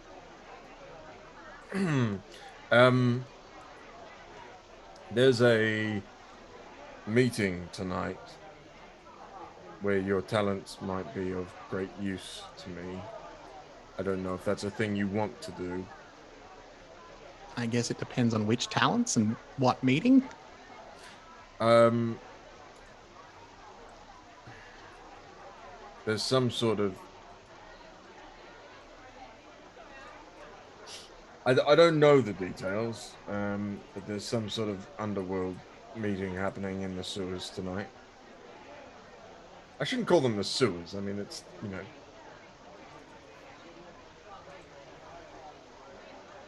lower ground level. Out of sight, because they don't want people to know. Yeah. How did you find out about that? I read about it. It's complicated. There was some graffiti, and then I noticed the kid who noticed me reading the graffiti. It's... Wait, what? What did the graffiti say? Oh, I don't know that what it said was all that important. Something about being judged. It was more that, I mean, it was in code, and the fact that I could clearly read it was what alerted the kid to me, which... and What was the code? Like anti-Confederacy propaganda. I've forgotten the wording again. It's who judges me or something. My merit. Who judges my merit? I suppose it is. I didn't really think of it that way until now. Just like long sigh. Okay. Look, they wrote it in like child script, basically. So I just figured that the actual message wasn't that important, except as a signpost. But I guess you're right. It's probably somewhat, you know, what's the word I'm looking for? Not sacrilegious. We're going to go back. It's somewhat treasonous. We're going to go back inside. We're going to go to one of our rooms, and we're going to have this conversation, not in public. Okay?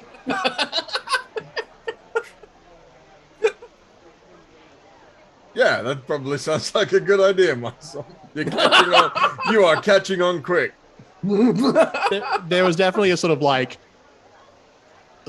you know, Spire obviously definitely picked it up, but my soul went from like curious to concerned very like immediately. It was just like it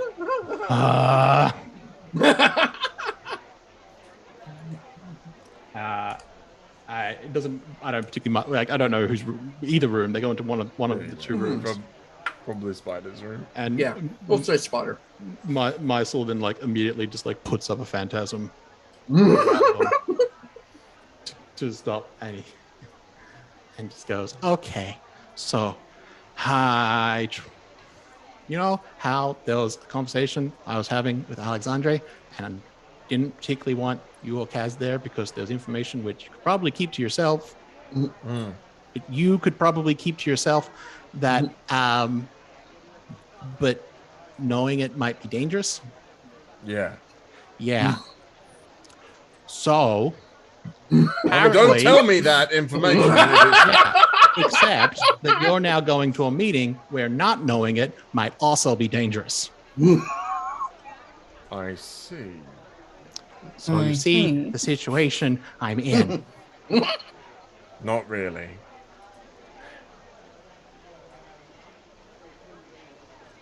One of the things I learned from Ch4 is that there are people representing at least two of the main countries.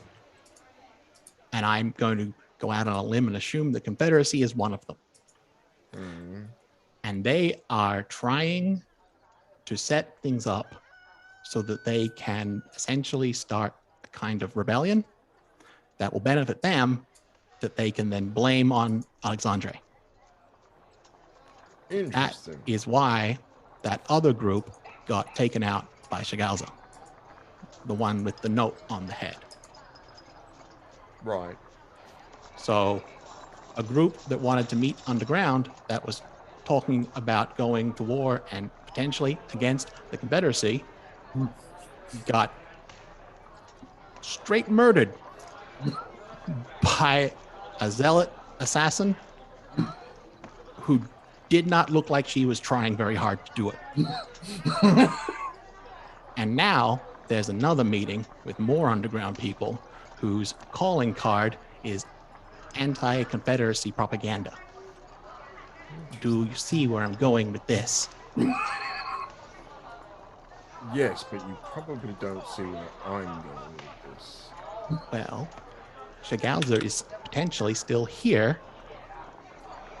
And if there's a room where she wants to get murdery in, I don't think it's a good idea to be in that room. Unless I had you with me. Don't know how much that would help. Aren't you a friend of Shagauza's? No. I That's a problem. am currently someone she does not want to kill. And that is not the same thing. I mean, He's The not only wrong, person- though. The only person that she would not kill without hesitation is Alexandre. so we should take Alexandria with us. No. I know it probably But- seems like I'm being a big dummy here, but I'm not. if there's an If you think that it's valuable to go to this meeting, that is fine. It's okay. But I need you to be aware that you could be walking into the very group that is on Shagauza and Co.'s shit list.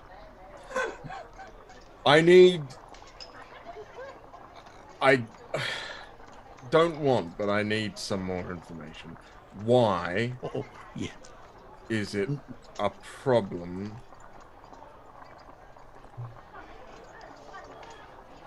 Why do the Luankan not want a revolution on Alexandria's hands? Anything that prevents Alexandre or makes it harder for Alexandre to do what they believe she is destined to do is something to be removed. And the way they do that is, well, you've seen. Right. To be clear, she expressly told me that if it came to it, she would burn this city to the ground and smile while doing it. Partly because she hates your grandfather. Huh. Specifically, That's- the fact that there is a statue of him in this city is incentive to burn the city to the ground. It's bad. Okay. So Thought- there is no steps to their reaction. There is death. Right.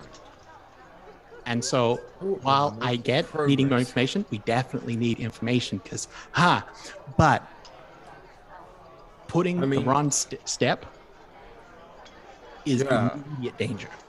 And so I wasn't don't know. entirely These- convinced I wasn't going to kill everybody in that room. So and that it could be you get there and you are still on the same side and fantastic. But is that you need to understand that that is a priority, which is why we're having this conversation. Despite What you knowing if- certain parts of this information. And what if a faction that wanted Alexandria to lead a revolution against the Confederacy That is also not what- also wanted her to complete her destiny and was working to that end? Would they get at murdered? a guess, and I don't know enough to be certain about this, but my feeling is that they would see the revolution side of things as a pointless distraction, and a distraction is just as bad as an obstacle, and it goes away. Unless it was to happen afterwards. I don't think they care what happens afterwards, and frankly, I don't know if there is an afterwards. Well, yep, understand that. Without entirely. going into too much detail,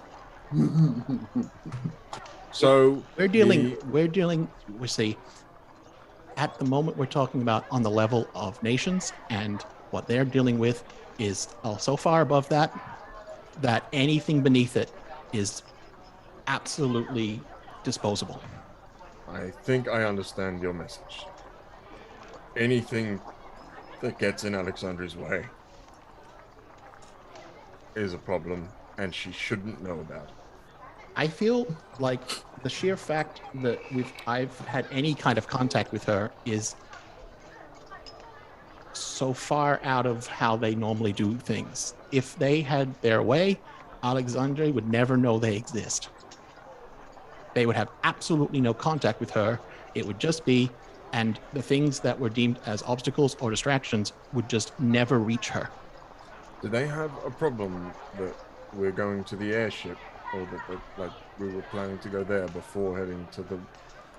I don't think it's as clear cut as that. I don't, because they don't. Well, if you talk still to them her again, make it choice. clear that's really just like a time sink while we get ourselves set up. It's not that we don't want to go straight to the volcano. But I have already told them, talked to them about this, how the situation is not at all how they seem to believe it is. And I think she's trying to deal with that. And I think we're still on side. Okay, good. And I'm not saying that just going to this meeting will immediately put you offside. It is simply, I feel it is more dangerous for you to not know now, if that is the case. It could well be this is entirely different. This is just a completely separate thing, and it has nothing to do with anything, but why chance it? So, this is the thing, right?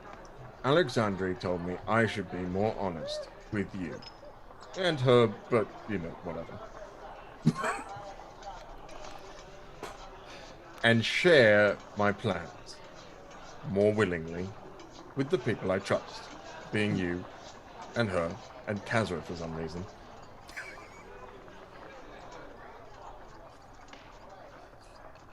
It's not a bad idea, sure. This city is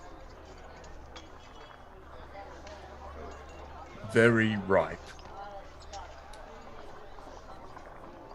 And with the right pushes in the right places, only teensy little shoves, the right person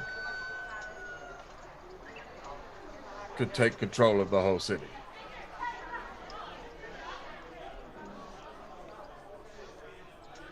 I'd rather it was us than anyone else.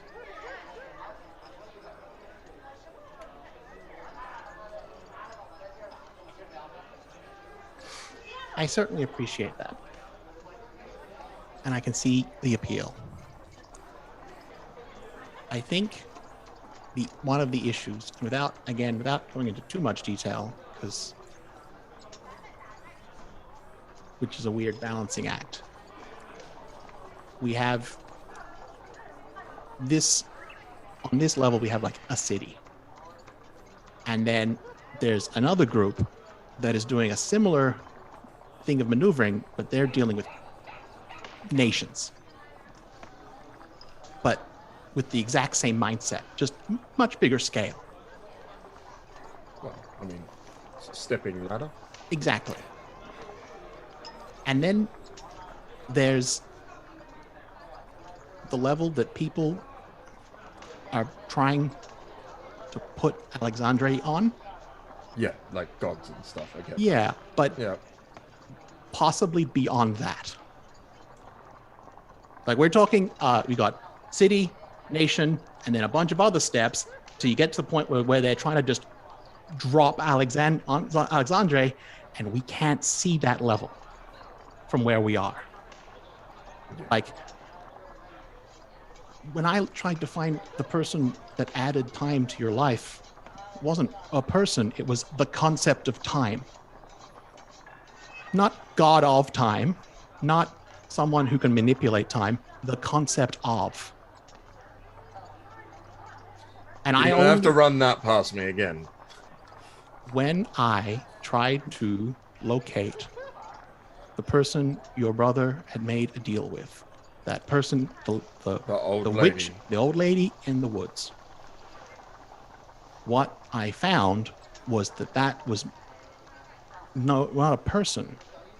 What I was shown was very clearly, I was being shown through a filter so that my mind could comprehend it.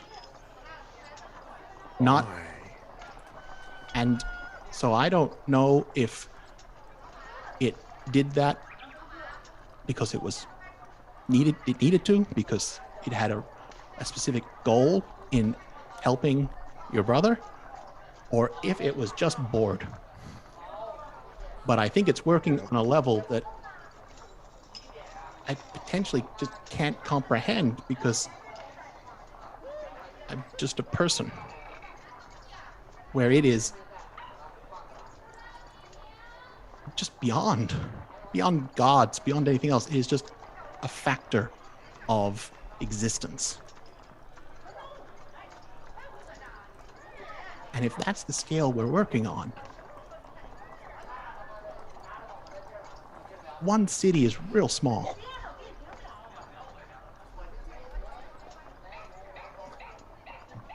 But it's a step. But it is a step. And maybe it'll be useful. I don't want to get in Alexandra's way.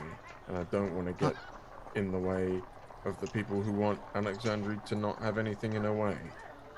And if these people do, then it's probably better that I deal with them, or Shigalsa does. I mentioned this to Alexandria as well, but I recognize that I'm here because I was asked to help you and her get people back that you lost, Lucas and Chevalier. But the longer I'm here, the more I want to be here just to help both of you, not just Alexandria. And so I don't want you to think that I'm telling you this to say not to do it, not to pursue this if that's something you feel you want and or need. And I will help you in that effort. You just need to be aware of what other factors are at play. And to be forewarned when going into it.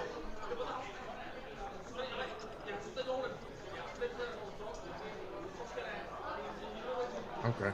Because in the last less than 18 hours,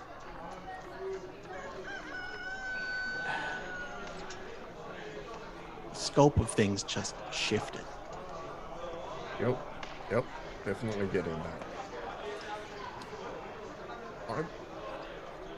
I want to go to this meeting. I understand danger. I'd love for you to come, but maybe it's better that you're here to protect Alexandria. I don't think she should.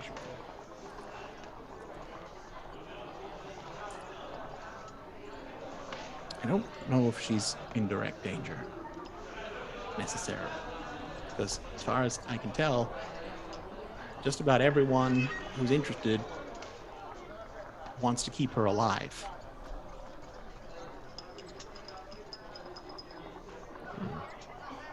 Maybe it might be worth going just to get more insight. I'm not saying I'm going to just go and read people's minds. It's not generally what I do. Try and avoid it if I can. It would give us a huge leg up. Yeah. If we need to, we need to.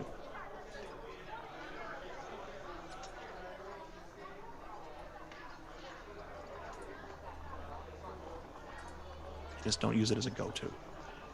I may have bullied Kazra into coming, and I'm not entirely sure that it's a good idea for her to come anymore. Well, maybe we have a conversation as a group. I think that's a good idea. Because it occurs to me, as I talk to you, that I'm assuming Alexandre is with Kazra. Which means that Kazra probably knows stuff now as well. So she should probably be informed of the scope as well.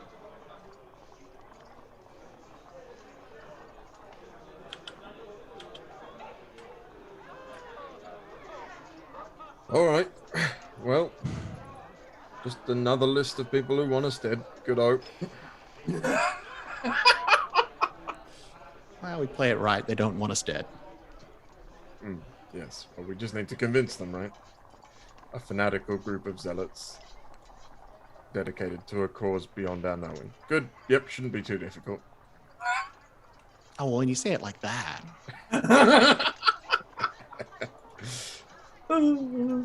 I think that the appropriate thing is we are going to scene cut to everyone sitting down and having supper for that awkward let's all talk moment. There was the... Yeah. Hmm? You guys had your temple thing. Yeah, we right? were in a Oh, temple. yes, my apologies. Yes. Okay, go. I just wanted to do one thing, really, which was see if I could hear the other song from in here.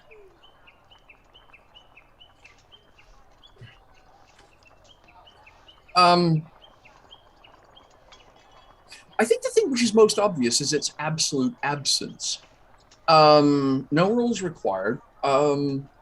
As you think back on it, it only ever shows up under very specific circumstances. Anytime that Spider is about to have one of those let's drag everyone along for a flashback moments. It's you've never heard it under any other circumstance. That's kind of why she was trying to force it. She's like, but can I hear it though? Or is this a Spider situation? Like, is this Spider's? Does Spider have a song? Like, is this Spider's song? Or is this just like a group song? Like, are we having a group sing song? What's going on? I will ask you to make a logic roll, though. Let's see, that's happened at least 6 times. Take disadvantage 1. Or sorry, advantage 1, my apologies. Take advantage 1 on the roll. Okay. You know, it's been so long. Mm-hmm. Yeah, we don't throw a lot of dice in this campaign, so I'm trying to... Everyone went and bought spiffy, shiny dice for the game. I always feel bad when we don't get to use them. With advantage 1, you said. Yes. That's nice, because she's not very logical. Kelsa Prius.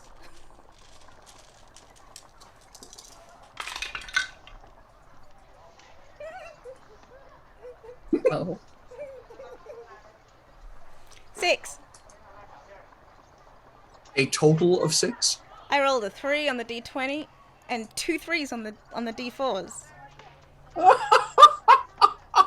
6. Very difficult to do that.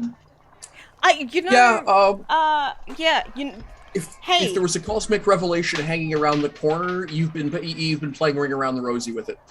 So no cosmic. Nope. All right then. Nope, I'm confused. Let's. I still don't know why it doesn't come in here, but If any, I think the thing is for I will ask Alexandria specifically a question though. oh no, is this a yes? Knowing- Whisper of the Wild in reverse? No. It's how does it feel to have a place that you can get away from the song?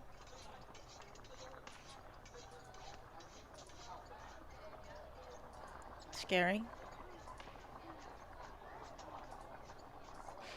Scary, good, but scary, comma, good, but only good because it is controlled.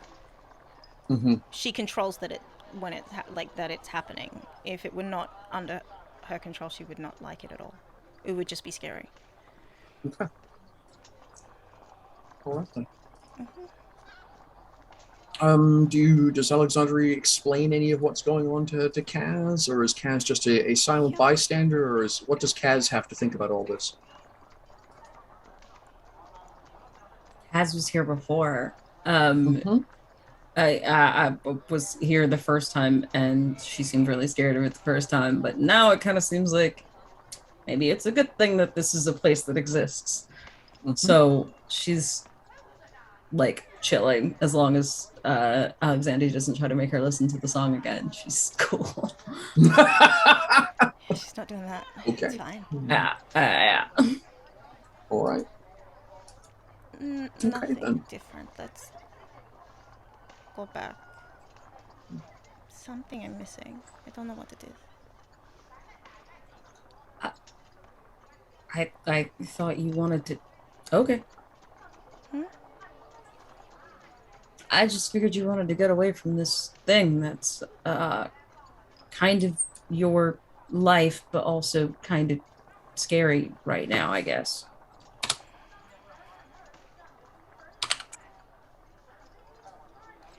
It's not that it's... I mean... Yes. And no. It's... different. You have a complicated relationship with the thing. I get that. That's pretty clear right now, but that's why I agreed to come back here with you. Do you have complicated relationships with anything? With I have a complicated relationship with my job and also you guys. But it seems to err on the side of good most of the time. Why is it complicated? Because it's very dangerous, and yet I still keep showing up. Why do you? I like you guys. Also, well, what else am I doing? Yeah, it's gotta be. I mean, you don't want to be somebody that outlives their usefulness around here anyway. So, trust me, you're not forcing me to be anywhere I don't want to be. They don't eat the old for Dixit, do they?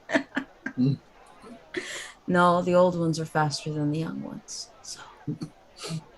You need to leave. You gotta get out of here. You cannot stay here. Hey, if I trip into a volcano, I won't have any problems anymore at all. So, you know, fingers crossed. That was a joke. You see how cavalier I sounded when I said that? You see why it's weird now. I mean, it's weird when you do it. Yeah, that's the point. No one's asking you to die. Interesting thought. I wonder if that's true. Let's hope so. Let's hope you're right and not me. How about that? Is someone asking you to die?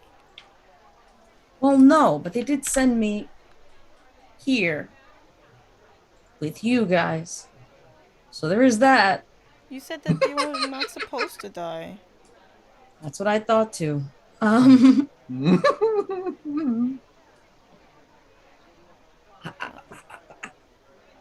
This is why I don't ask questions. I kind of don't want to know. Prophecy or no, fate or no. If something's coming for me, it had better be a surprise.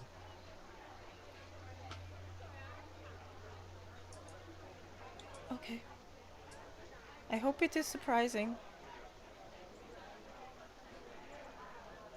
For the record, that is not comforting. Okay. You said it had better be a surprise, so I just hope it's a surprise because that's what you want. Thank you for trying. Okay. Let's go back. Let's do it. All right then. Supper time. So what is Spider having for supper? What's on the menu? Like some sort of it is Red. existential dread. in extra servings. So like I say, it's essentially a Brazilian barbecue where they've never met a cow. But they do have these large bison things. Yes, I was just going to say, are they not really? Oh, I was just going to say they require some marinating. But you know, a little whack will do. So the thing is that there's it is a high plane. It is a high altitude steppes plains. So there is a lot of thing up here which falls into the category of shootable / trappable meat. Lizard, bird, mammal, etc. So there is a wide variety on the menu, with an equally dazzling complement of various spices and sauces and things like that. Yeah, this is the thing. You said Brazilian barbecue, and so I'm just imagining like shish kebabs on a hot plate. Oh yeah, no, it's exactly. It's essentially basically you can either have them pre-grill or they just drag you over a skewer and just slice off slabs of whatever you like, and they heap it high and give you your own skewer, and you can put it together as you please. I would like to call attention to what you just said, which is they drag you over a skewer, slice off. Okay, so for those of you who are unfamiliar with commas, I have two birds that don't have they grammar. drag over a skewer. Is that a Canadianism? They drag you over? Yeah. Yeah. Okay. Sure. No, that is dragged the over. to you they drag. They bring you things. Yes, they bring you over. Like I say, and it's a. Particularly at supper time, that's when this place is really humming. That's when all of the grills are going. There's like I say, both vegetarian and non can fill stomachs in any combination thereof. So yes, and because you are sitting in the VIP section, your table has got its own little set of hot pots and braziers. That you can even just simply cook it to your own specifications if you like. So, yeah. Only That's what vegetarian. Spider's doing. Yeah, I think given how much time Meisel has spent conversing with the cooks and the chefs, and he's taken some effort to have a very clear idea about what animals these are. Like, the short version is that rumors. All of the cooks will have assured Meisel at some point that all of the dumb stories about this place that anybody who annoys Gale and Rain wind up on the menu is literally hyperbole just to keep everyone from annoying Gale and Rain. No, that literally that would be pretty barking obvious. And so it's all stuff that is most of what they serve in point of fact. Is actually all brought in by the as trade by the various tribes and groups that occupy the neighboring areas. There's very little in point of fact that is, if you will, farmed. Mostly because, for lack of a better way of putting it, they find the Confederacy's palate relatively bland, and so the areas that they're setting up in are things like turkeys, and they're just not really interesting animals. You can get something about the size of an ostrich for far less aggravation. And so while there is the Progress Confederacy has set up sort of a farmlands about that they're using to sustain to bring food into Cliff Spider, a lot of what is being served here is, if you will, traditional orcish cooking, if you will, and so it's things like plains runner, which is a type of an ostrich-like creature. There's a variant of alligator. There's a variant of bison. There's a variant of Gila monster, etc., etc. There's just a wild raft about 8 different kinds of lizards, 8 different kinds of avians, and 8 different kinds of large-scale mammal that are just what's normally hanging around here, that the various tribes have just subsisted on forever. The big thing that this place does is hijacks the spice palette of every other city on the continent. I think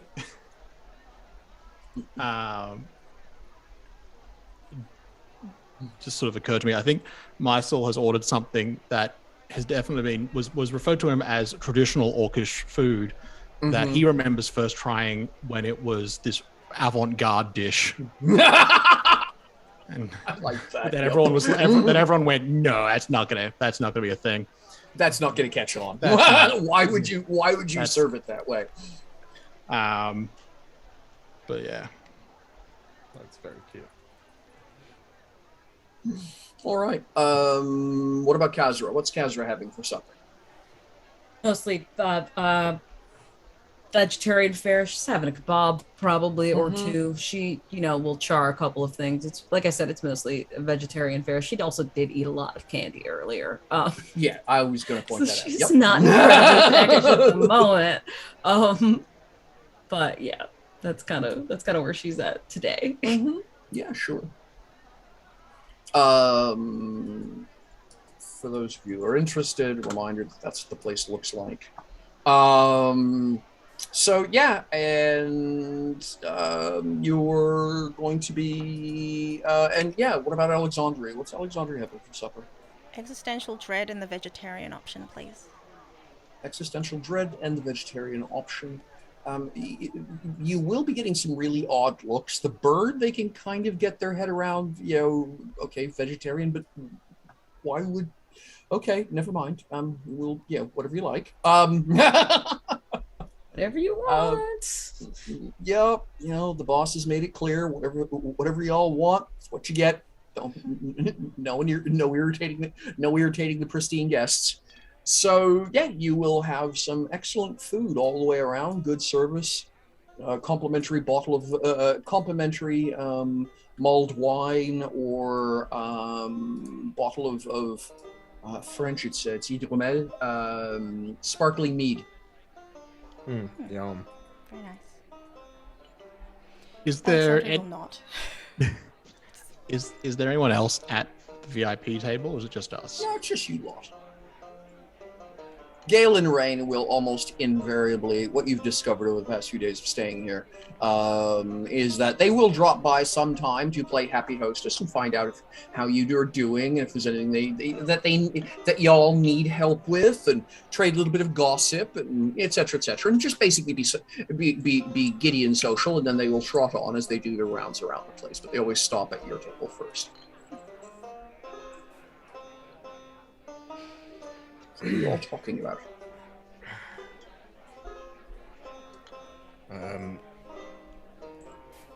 It's been a rather eventful day. Oh? Those children, are they alive? Which children? The ones that you met with Kazra? No. Kazra, what have you been telling this young lady? I told her that you said that you had no need to torture a child today. I told you that was a joke. And she looked unsurprised and happy about it and said that this wasn't the first time, so... Listen, I have not tortured a child since I was one. Why doesn't that make me feel better? Why would that make you Because- feel better? I'm just saying, kids, we torture kids. Somehow, I think I mean, he it's not intended necessary. it to make me feel better. I don't... It's fine. Totally The fine. kid was very kind, and I gave him a gift. What did you give him? A lot of money. Okay. Not like a knuckle sandwich or anything Yeah, I like thought that. you were Good. going to say like a Yeah. punch in the face. Yeah. Well, I'm glad my reputation is intact. Rest assured. Rest assured. Did you guys make your decisions about your extracurricular activities for the evening? What? Yes. Well, there's a Probably need to talk about that as a group in a way that other people aren't going to listen, which we could do here, or we could do upstairs. Well, I need to Have finish another eating, book so club. can you make it happen here? The thing? Just So this book I've been reading. Read a lot Oh, of no, books. that's Darling, Kazra, when Meisel's here, we don't need to do the book club. Oh, okay. No book club. Sad. like you sort of feel that sort of the thing, like the phantasm bubble, I guess. Mhm.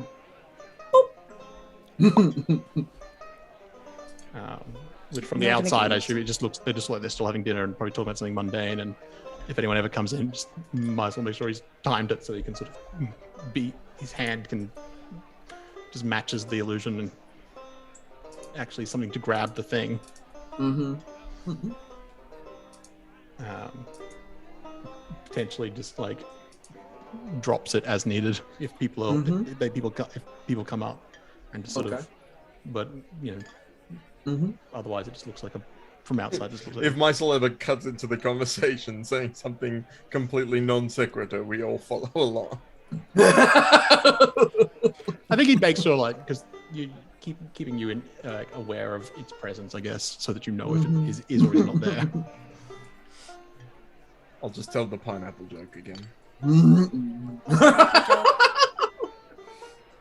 Anyway, there is a. Oh no. Oh, did we lose some? Me? Oh. Your camera. Oh, welcome back. There you are. I'm good. It's all good. It's all good. New and different technical problems. I was like, Yes. wait a You say minute. the ONOFF switch works fine. I was like, wait a minute. I don't usually hear myself lose. Like hear my. It's not usually what happens. So. Oh, what- right. Yes. Yeah. There's a different kind of book club meeting tonight. We don't need to use code anymore. What am I doing? I'm not used to this. What aren't you used to? Being able to talk frankly. The criminal element of the city seemed to be having some sort of meeting tonight, which I would like to attend. Yes, of course you would. It's probably potentially dangerous and fraught, given that they might be discussing potentially treasonous subjects, as criminals are wont to do, but maybe on a larger scale than we expected.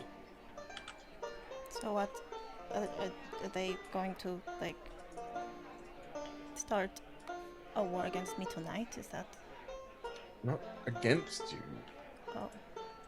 It occurred to me when Spider mentioned this that it could well tie into all the things that you and I talked about this morning, and that would mean that while I had tried to keep that information away from Spider and Kazra as well, some of it is potentially now more dangerous not to know. I'm just going out on a limb here, but I'm assuming, given that you two have now spent time together, Kazra is already aware of some of it. Aware of what? Some of the information that Alexandre and I talked about this morning. What? Oh. Yes, some of it. Yeah, okay. Fair enough. So Not I the think, war part. The point Sure. is, if I these think there's this context that both Kaz and Spider need to be aware of, and it is safer for them to know than to not know. Okay. Well, Particularly Kazra, if- they want to blame me for a war. There, I have to ask this, and it's not because I don't trust you. Before I'm we not go any starting a further, war. okay. Well, not deliberately, maybe. No, I just wanted to know whether they were right to do the thing, and I kind of assumed no, but I needed to ask just to be just in good conscience, you know. for a little context, the people that group that Shagalza is a part of are very particular about how they handle situations, in that they just kill people. And their entire goal is to clear the path for Alexandre to do whatever it is she's expected to do. And they have made it very clear, Shagalza did, that They would kill everyone in the they city. would burn this city to the ground with a smile on their face, if that is what that required. And in fact, would probably just default to that option, because to them, there is nothing more important. And there is no cost they will not pay. They will not, there is no one that they will not sacrifice to allow Alexandre to do what it is she is, quote unquote, destined to do. Do you see why I'm more scared of the long con? I mean, Now, I think in their ideal world, Alexandre wouldn't even know they exist. And these obstacles or things would just never even reach her awareness, because they would be taken out before that happened. I have kind of upended that. And it's allowed them to get some insight that I think they otherwise would not have had, which is hopefully in our favor. But they are a very paranoid organization, and so the idea of people knowing about them is not something they like. Having said all of that, there are apparently people connected to two of the nations of the big three nations, and I'm assuming one of them is the Confederacy, that are angling to take advantage of this situation, and they're going to try and blame Alexandre so they can make their own gains, I guess. So they're doing their whole little political struggle. And it occurs to me that this meeting might relate to that, and that Shagalza and her friends might take issue with them breathing. So great. while it is potentially quite useful for us to know, because we are still quite in the dark about a lot of things. Should we go, we need to be aware of those factors. For sure.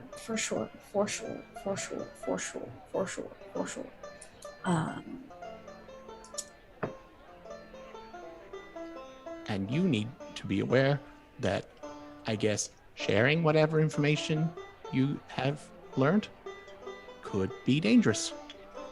I have no intentions of sharing anything that I have learned. We've talked about this. I decided to stop asking questions a while ago, so... Well, you keep saying that, and then you ask questions. It's a work in progress, my soul. I'm sorry. It's not an accusation. I think questions are useful. But I am also aware that maybe the Dashamali are involved on some level, and they might be interested in some information. And I'm just saying that if the Lucon find out that you know certain things, and that they know certain things, that might put targets on their and your back. You've made your point. So it's not that I dissuade you from asking. I dissuade you from I'm trying to make it so that you understand what to then do with that information, I guess. Fair enough. Thank you for telling me. I guess about this and where we're going, it is in this one very specific case, better to not be in the dark. Yes. So where's the meeting? Downstairs. We're on the ground floor. Yes. Yep. Do I have to go? I wasn't going to recommend it. Should I go? The problem is I'd like to take Kazra and Mysel, and I don't really want you to stay alone. I mean, you should be safe here. I have the birds. Yeah. Oh, I looked into that thing with your window, and that was Shagal's friends. Seems about right. Okay. That tracks. So, we're all going to go into the sewers. Well, that's what we're talking about. And I will take it Whether it is all, whether it is some, whether it is any. I should be clear about this, for your sake, Alexandria. If these people want to blame you for an unjust war or whatever, for their own personal gains, I had every intention of killing them as well. Just, I wouldn't do it in one big bloodbath like Shigalza probably will. More of a long game kind of thing.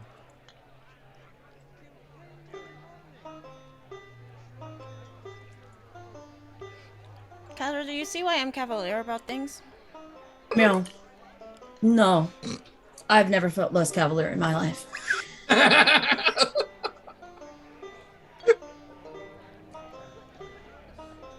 I guess if you get used to this, maybe, but No, the panic is on the inside. The panic is on the inside is not the same thing as cavalier. Now I understand. Thank you. Just saying, you know, you have things that need doing, and you don't need a distraction. But what you decide to do after that, it should be up to you, not up to other people.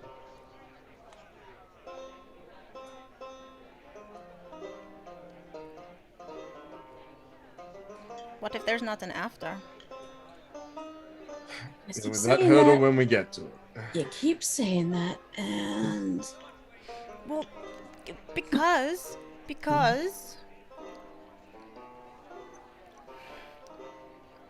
if I'm supposed to bring balance, what if a whole load of things don't exist anymore, including me? I don't even know what that means. Like, do I just like hold a cup and just make sure it doesn't tip over, or do I like? I would is it just an- bet on everybody being here afterwards. Like, what if it's a job? What if they're offering me a job? To hold a glass of water. Glass of water, space and time. Do you want to hold space and time? When we talked, Spider, I purposefully didn't go into detail about the expectation so much as just tried to hint at the scope. So, not a glass of water. Yeah, I got that. I don't know. I mean, I hope that you're not consigned to holding a cosmic glass of water for the rest of your life. But, I don't know. Maybe it could be nice, quiet. I mean, the birds are gonna keep tweeting. Well, I mean, if there's no scrambled The birds eggs. have just managed to knock over a glass of water on the table by both of them balancing on one side. They're now blaming each other for being clumsy while at the same time taking a bath. If you've ever seen one bird taking a bath in water, it involves an awful lot of water flying in all kinds of directions and very little actual bath. There's two birds. You know, it's two. It's Don't a worry. metaphor. They are a metaphor. No, what The is bird- a metaphor? Everything's a goddamn metaphor these days. Apart from my task, which is apparently literal in some ways, so that's fun. This is starting to feel like a Last Supper type situation. Can we just... and then she just like bites her We're gonna be kebab. fine, Hazra. Doesn't feel fine. You're going At to be all. fine. Oh no, don't you say that. I don't want you to die. Anybody to die? Well, I don't want anybody here to die. I mean, I think got myself nothing. wants to. Well, that's very reductive. But Sorry, but it's not an It does kind of feel like, well, no, never mind. You're right. You're right. That's reductive. no one, I don't think, obviously no one here wants to die. We are suddenly dealing with a scope where thoughts like people protect their life because their life is and should be important. And then sometimes you find something and you think to yourself, maybe it's more important. Not because you undervalue your life, because you value your life highly, but you realize that the thing is also highly valuable, possibly more so than where you value your life. And I don't say this lightly. I've been doing this for a long time, and I don't think I've ever done anything on this level of what we're doing now.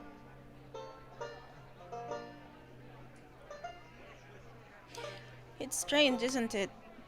The kind of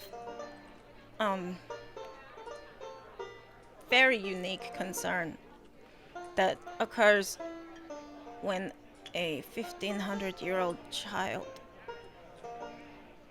says they've never experienced something before. I find it exciting. You, It's the first time for everything, right? Hey, Kazra, you're experiencing a first the same time as the old kid.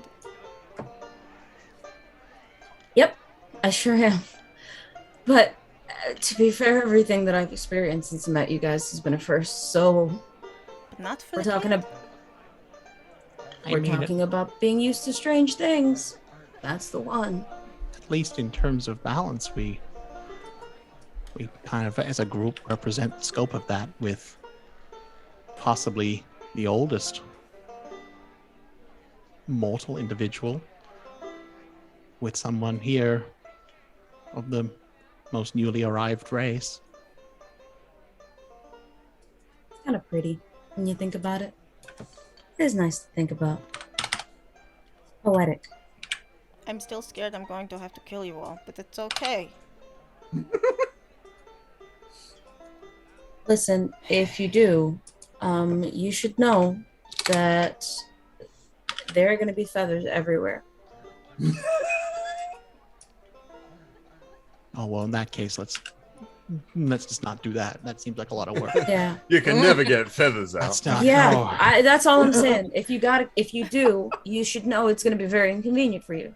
I don't plan to go down without an inconvenience. Go down without an inconvenience.